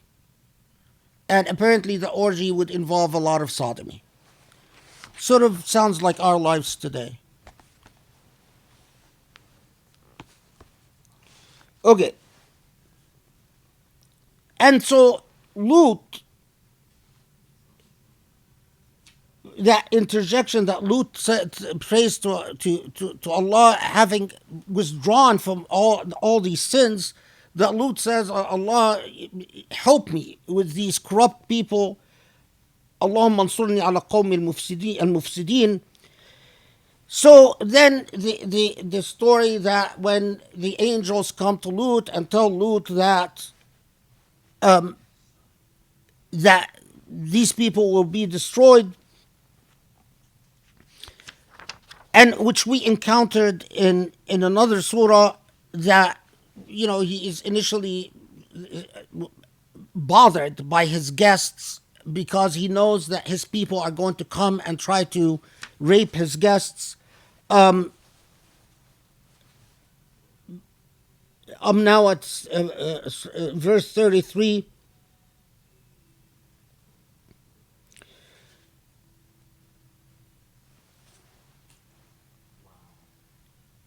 It preceded all of this with ultimately his people are going to be destroyed, and Lut and Ibrahim and the small group of followers leave that area and have to start a completely new life after the destruction of these people. And then it refers to people of Madian and people of Ad and people of Thamud, and of course the epitome, the sort of example par excellence, the pristine example, if you will, of the corrupt, oppressive people of the Pharaoh, and the destruction of the people of the Pharaoh. So goes through, as the Quran often does, a brief mention. It is not giving you a microscopic view of these stories, it's giving you a macroscopic view. It's like mentions all these people, and you would have to go elsewhere to know the details of these stories, but ultimately everyone leads with a complete transformation for the prophets and the followers, because with Moses, he has to start a completely new life in the desert with his followers. And we know that with Moses, it was very difficult. The attempting to start a new life with his Israelite followers, they're lost in the desert for 40 years. We know with the people of Shu'aib that similarly, after the destruction of the people, he has to start an entire, it's not the end of the life of the prophet, but a new phase in the message of the prophet.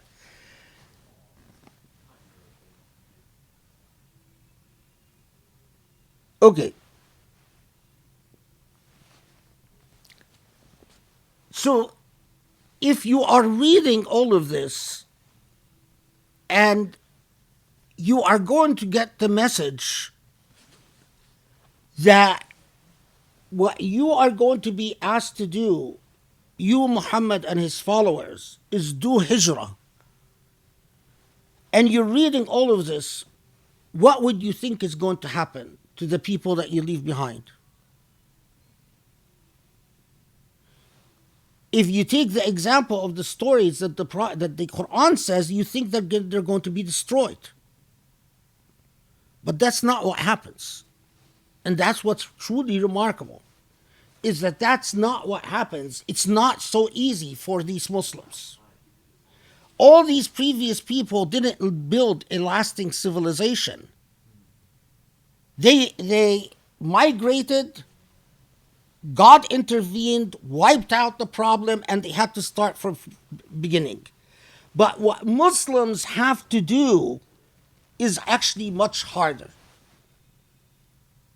Because God is not going to intervene and wipe out the problem for them. They're going to have to present sacrifice after sacrifice after sacrifice. And this is what Surah Al-Ankabut is getting them ready for.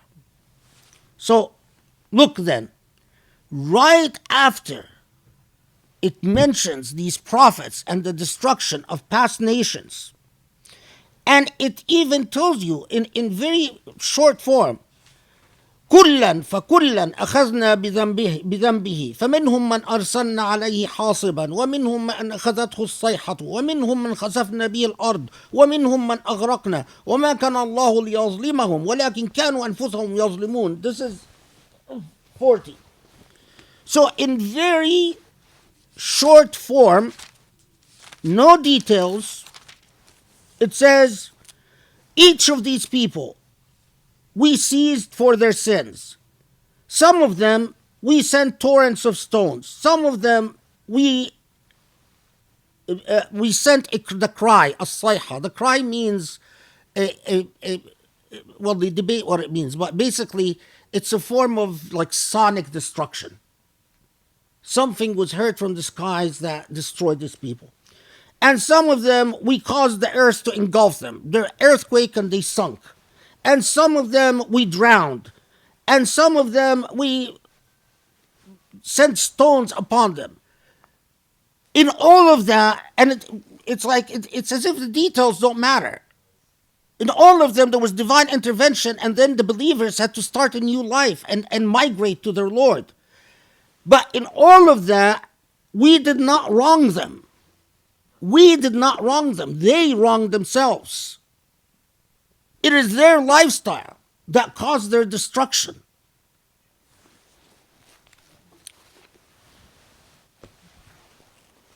A principle that I swear by Allah, if Muslims internalize, they would rise as a major civilization. Allah doesn't wrong you. When you're backwards and behind and undeveloped and suffering injustice and suffering poverty and suffering disease, Allah didn't wrong you. You wronged yourself. Allah doesn't commit injustice.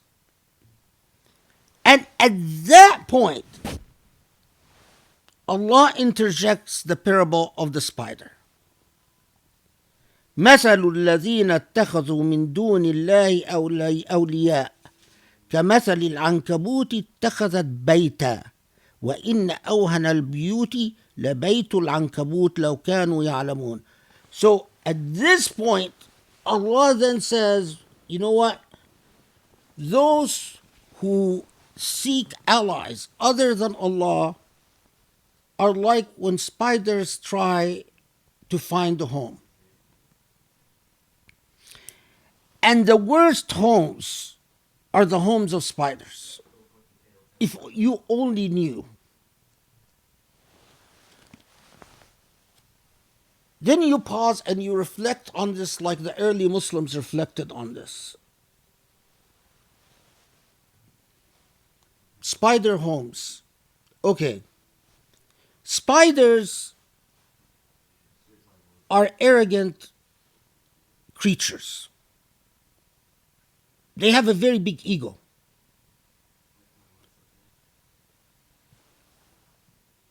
They create a net and lie in wait, and they trap their prey. And unlike other creatures, they don't consume prey when they're hungry. If they're not hungry, they store the creature for further consumption later. And often the poor creature will be wrapped up in spider webs and stored, will eat you later. The spider's home consists of just laying in wait it doesn't really have shelter. Second, spiders, unlike many other creatures, once they procreate, the female will kill the male. So it's a solitary insect. No children, no homes. If the children stick around, the mother will kill the children as well. So they all have to dissipate. Go.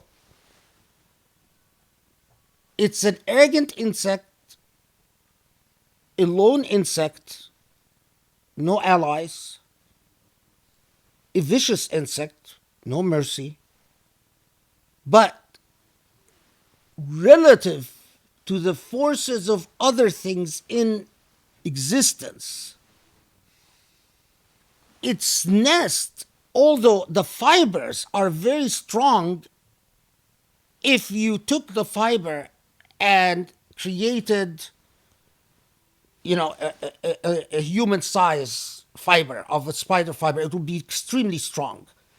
But relative to the forces that exist on Earth, it's extremely weak. A little bit of wind blows it, and passing mammal blows it. There are a lot of insects that won't be trapped in it. So, how is it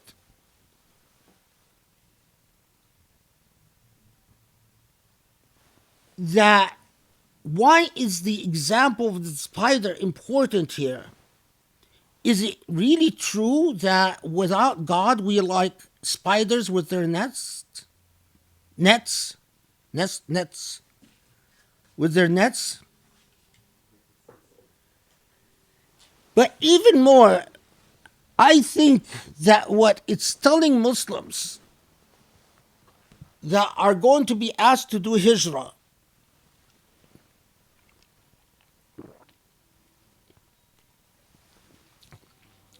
is realize that the societies that you exist in right now are like the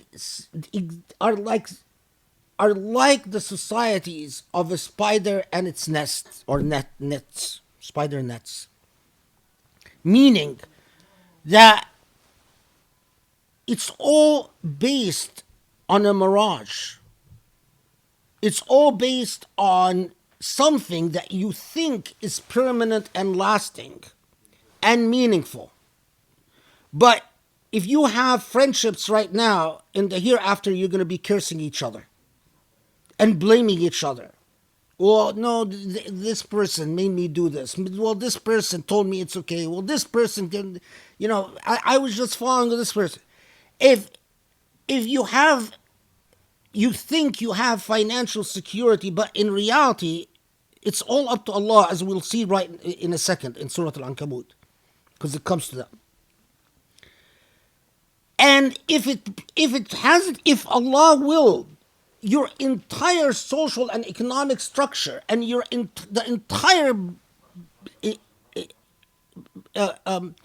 entire palace of your life that you've constructed yourself would fold. Exactly like these previous people, they were destroyed with the cry, they were destroyed with wind, they were destroyed by earthquakes, they were destroyed by floods.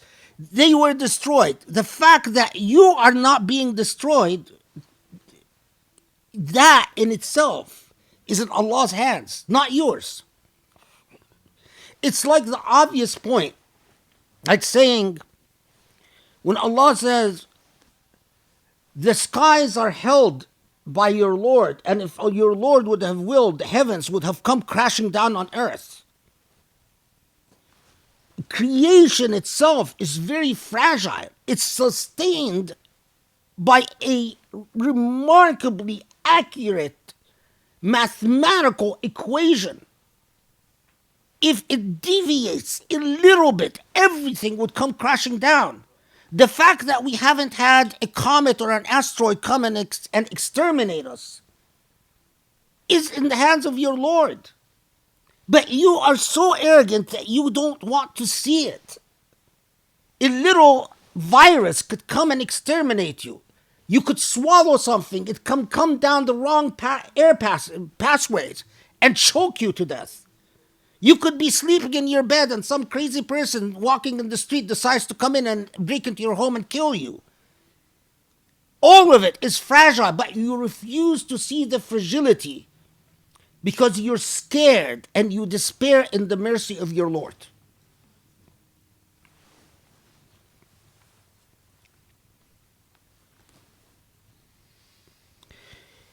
وتلك الأمثال نضربها للناس وما يعقلها إلا العالمون. Oh my God. These examples we give to people, but the only ones who truly understand it are those who truly reflect on it.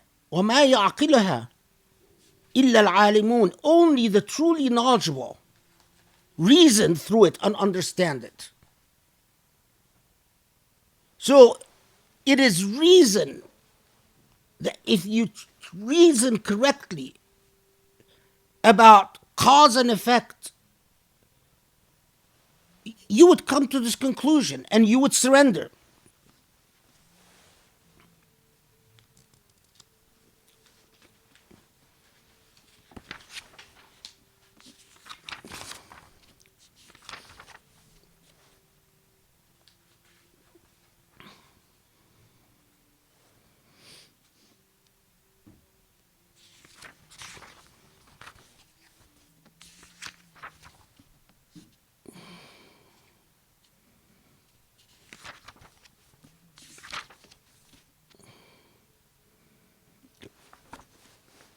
I have to go a little bit faster.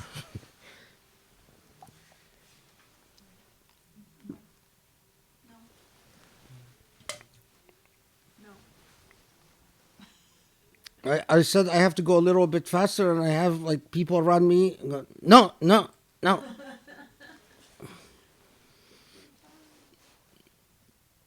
Okay. So, no, again, the Quran, after telling us about Lut, قال إني مهاجر إلى ربي, is still not telling Muslims what it wants from them. So what does it tell them next after the example of the spider and telling them reflect on it, think about it? It takes them, and I'll tell you like the breakdown of the surah at the end. I usually do it at the beginning, but with this Surah AlAnkabut, I want to do it at the end.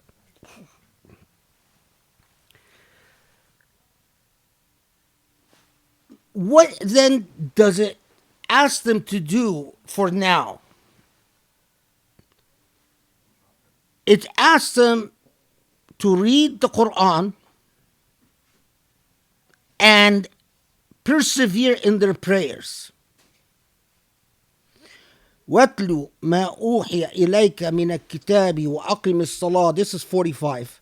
إِنَّ الصَّلَاةَ تَنْهَى عَنِ الْفَحْشَاءِ وَالْمُنكَرِ وَلَذِكْرُ اللَّهِ أَكْبَرُ وَاللَّهُ يَعْلَمُ مَا تَصْنَعُونَ. So, persist in reading the Quran, reciting the Quran, and pray. Because prayer...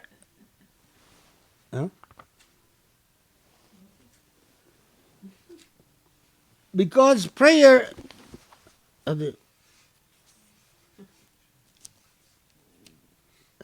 prevents indecency and abomination. Okay, we pause here for a second. Prayer prevents indecency. إن الصلاة تنهى عن الفحشاء والمنكر.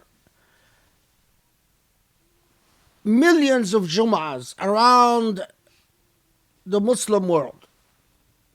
The Khatib gets up at Jum'ah and says exactly this. إن الصلاة تنهى عن الفحشاء والمنكر.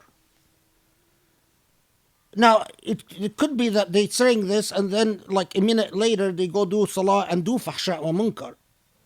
So what is the problem? There is a hadith from the Prophet ﷺ. I don't think I don't think I wrote it down. Is it here?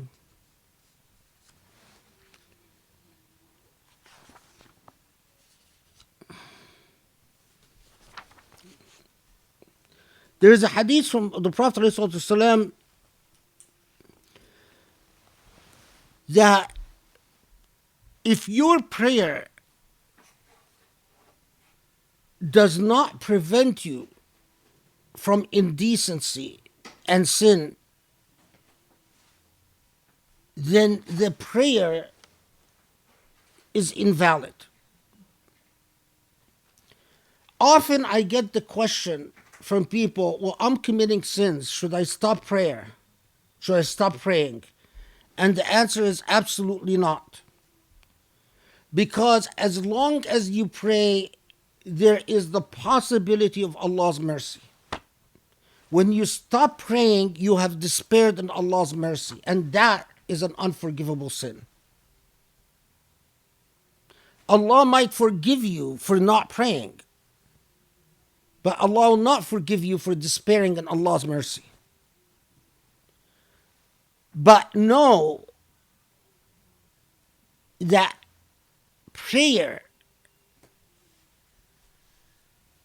is designed to get you to clean your life. And I'm not talking about, people come and say, well, I have bad habits. No, I'm talking, prayer gets you to be a more truthful person, a more honest person, a kinder person, a more merciful person. If you heard my khutbah this past Jummah, that was yesterday. Prayer makes you care about women who are forced in marriage and raped. I mean, if a woman basically surrenders to her husband because she thinks it's her duty, but she hates it and can't wait till it's over, that's rape. It's not criminal rape, it's not legal rape, but it's moral rape. Prayer gives you that. Because when you stand with Allah, and that is what, if prayer, it's not an issue of, oh, well, I pray, so then, I feel like I'm a great pious person because I do more tasbih, or because I, say astaghfirullah every time I see a naked arm or a naked leg or, some hair or something like that. That's you could say astaghfirullah about all the nudity in the world, but if you don't care about a woman suffering in her marriage, that's not taqwa. That's falsehood. So we have to, I trust you get what I'm saying. Okay. So prayer, now what is the most critical thing in prayer? وَلَذِكْرُ اللَّهِ أَكْبَرُ. That's earth-shattering.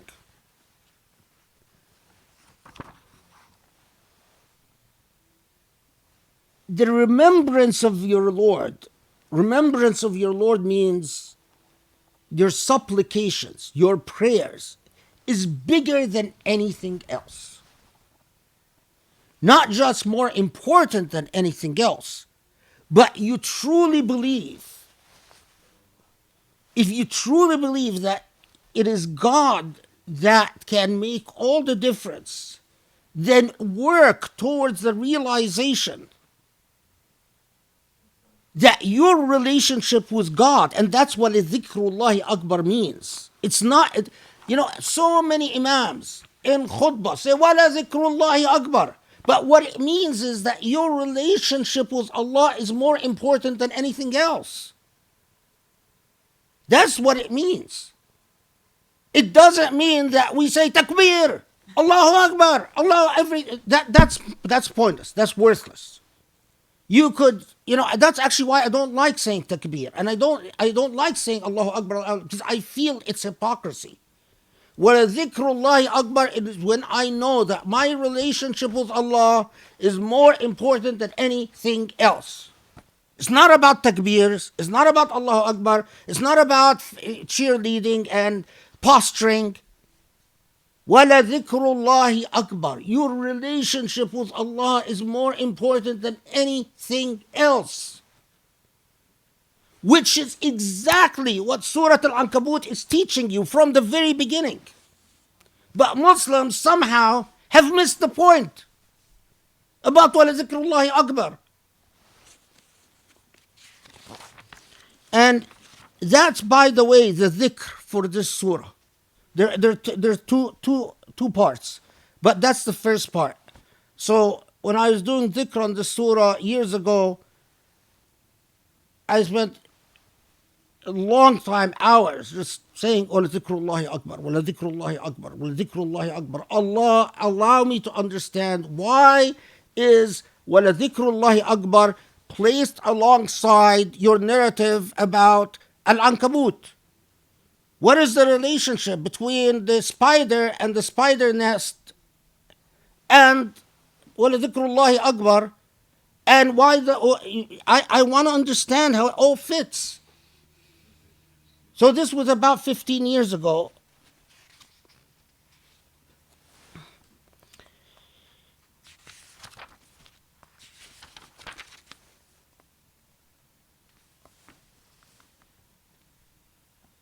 Okay.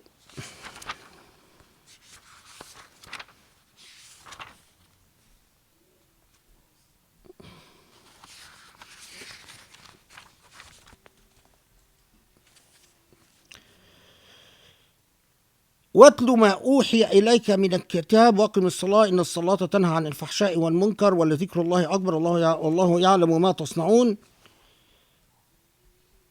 And remember, there is no warfare yet. ولا تجادلوا أهل الكتاب إلا بالتي هي أحسن إلا الذين ظلموا منهم وقولوا آمنا بالذي أنزل إلينا وأنزل إليكم وإلهنا وإلهكم واحد ونحن له مسلمون وكذلك أنزلنا إليك الكتاب فالذين أتيناهم الكتاب يؤمنون به ومن هؤلاء من يؤمن به ومن يشهد بآياتنا إلا الكافرون. So at that point, this is now verse 46. Lest you think that all this about migrating to God means animosity towards the people of the book. Of course, there are reports that say that this was revealed about Nasara Najran and so on, but none of it is reliable. But what is important is that as it is telling you, وَلَذِكْرُ اللَّهِ أَكْبَرُ,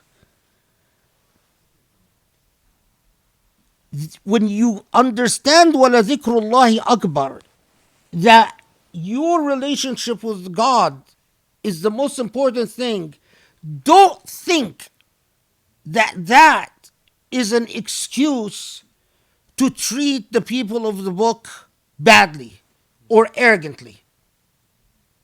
So when you speak to them, when you debate with them, بِالَّتِهِ أَحْسَنُ. بِالَّتِهِ أَحْسَنُ means beautifully, not just nicely, beautifully. When you speak to them beautifully and tell them, we worship the same God, people. But we have serious disagreements. Precisely the way some Muslims today think that when they sit there, Allahu Akbar, and they think by saying Allahu Akbar, they're demeaning Christians and Jews. Surah Al-Ankabut exactly taught you that that's not what you're supposed to do. When you say takbir or Allahu Akbar, you're not supposed to feel superior to anyone. You're not supposed to feel that you are better than anyone. It's exactly the opposite of what Surah AlAnkabut taught us. These are not people at war with us. We're not talking about people who have stolen our lands. We're not talking about people who have killed our children. We're talking about just Nasara, Christians, and Jews who are minding their business. And we meet them in the market, as would happen in Mecca. And they would say, what are you teaching? We're teaching that Muhammad is the awaited Messiah. Well, we don't agree. Okay, you talk to them beautifully. Some Muslims reach the absurd position, in my view, that, this was abrogated by the Jihad, by the later revelations about warfare. This is empire speaking and politics speaking, not morality and ethics. These people have not stolen your land. These people have not killed your children. So the morality towards them is one of beauty. Very clear, very easy.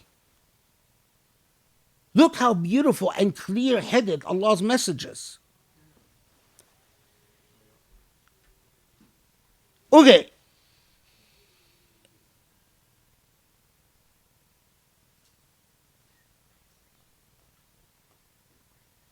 And then, typical of Quranic strategy, and I'm going to summarize at the end, as I said, inshallah.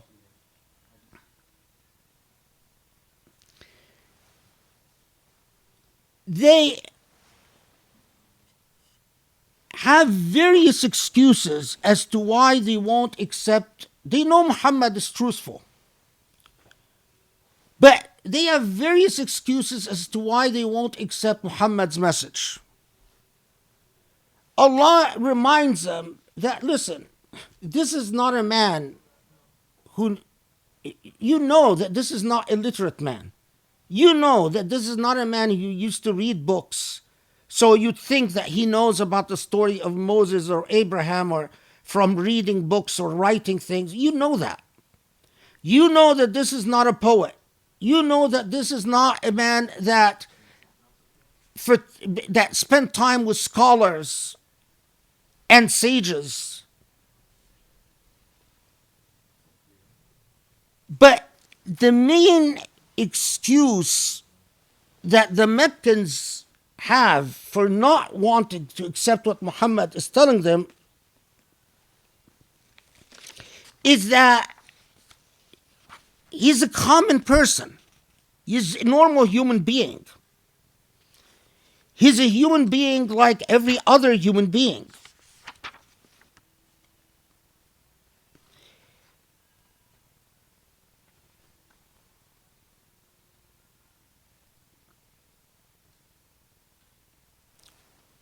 I'm looking for something because I'm misremembering where it occurs.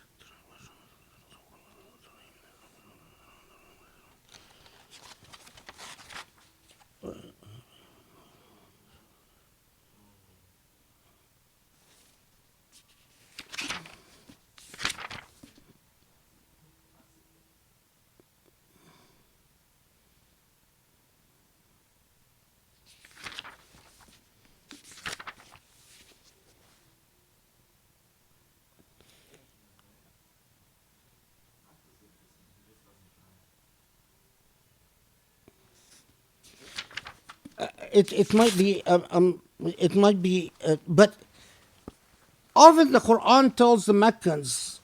It might come to me where it is. Often the Quran tells the Meccans, the issue is not that he is a normal human being. All the prophets were normal human beings.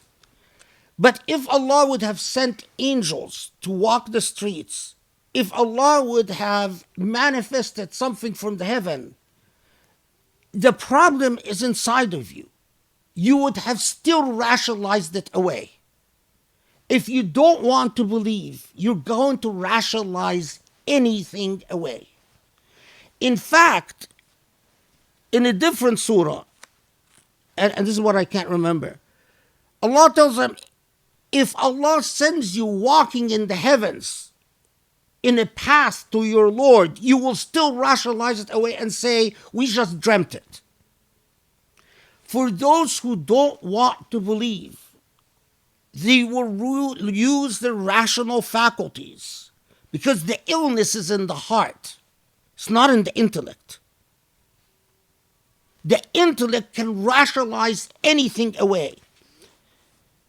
So Allah tells them, and this is the most, أَوَلَمْ يَكْفِهِمْ أَنَّ أَنزَلْنَا عَلَيْكَ الكِّتَابَ يُتْلَى عَلَيْهِمْ إِنَّ فِي ذَلِكَ رَحْمَةً وَذِكْرَى لِقَوْمٍ يُؤْمِنُونَ. Isn't it enough? They told you we want miracles. We want a table from the heavens. We want the sea to part. Allah answers them with something that's going to become an earmark of Islamic theology. Isn't it enough that we sent a book that talks to your reason and to your heart? Because in that is a mercy. You might say, well, why is that a mercy? Well, here it is. If Allah would have sent a miracle and made the miracle, your children would turn the miracle into a mythology. You might be believers because you saw the miracle. But the very next generation, the people who actually didn't witness it, they're going to say, they imagined it. It was hallucinations. It was mythology. That's the nature of people. That's one. Two, if Allah would send a miracle, like parting the Red Sea, and you still didn't believe, then your fate would be like the people of Ibrahim and Lut and Thamud and Ad. Utter destruction. There would be no space for negotiation. The reason there is space for negotiation is Allah is taking you down the long-term path of persuasion and discourse. And in that is a mercy. Third, what becomes core to Islamic theology. The reason that Muhammad is the last prophet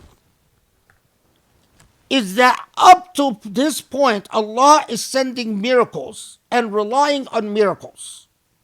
Human consciousness and human epistemological awareness has not matured to the level where they can preserve a book and rely on a text for their edification. So up to that point, human beings still rely on mythology and magic and sorcery and miracles. By the time Muhammad comes, Allah makes a determination, okay, you have matured enough to know, I, God, the Maker, know that I can put a book among you and know that you have reached the level of maturity to preserve and protect that book and turn into a literate civilization rather than a civilization relying on exceptions and miracles and magic. That's why it ends. The prophecy moves to the book. The prophet becomes the book. It is not the human anymore, it is the text. So the Quran is the living prophet.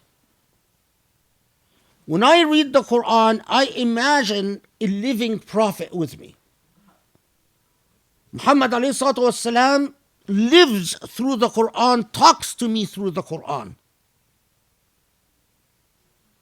I live with the Prophet. But I live with the Prophet through the Quran. And here is the beautiful thing. I promise you, if you befriend the Quran, it will happen to you. Muhammad will be your companion. You will read a sunnah, a hadith, and it's as if you hear a whisper in your ear telling you, I said this, I didn't say this. But it is through the prophecy, the revelation of the Quran, that becomes the prophet. That's why it says, أَوَلَمْ يَكْفِيهِمْ أَنَّ أَنزَلْنَا عَلَيْكَ الْقُرْآنَ أَنزَلْنَا عَلَيْكَ الكِّتَابَ. Isn't it enough that we sent you the book?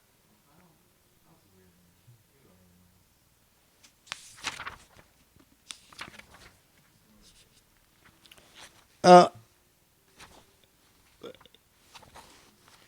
Note, okay, yeah, we're gonna. Uh, no,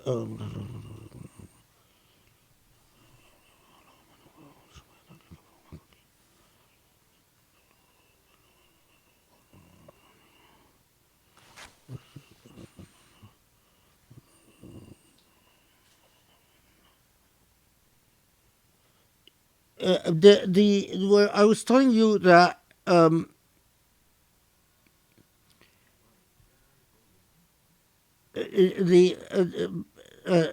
it says وتدل على أنه لا يخلق السيئة ولا يريدها فكيف يخلق الكفر ويريده.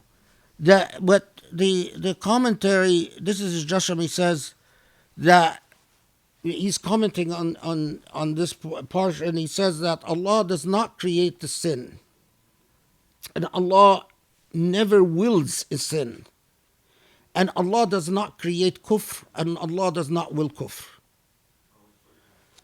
Note, among modern Muslims, thanks to the Ahl al-Hadithi Ash'aris, the way Ash'arism became Ahl al-Hadith version, you ask most Muslims, they say, does Allah create sin? They say, yes. Does Allah create kufr? Yes. If they knew what they're saying. Allah doesn't create sin. Allah doesn't create kufr. Allah doesn't want sin. Allah doesn't want kufr.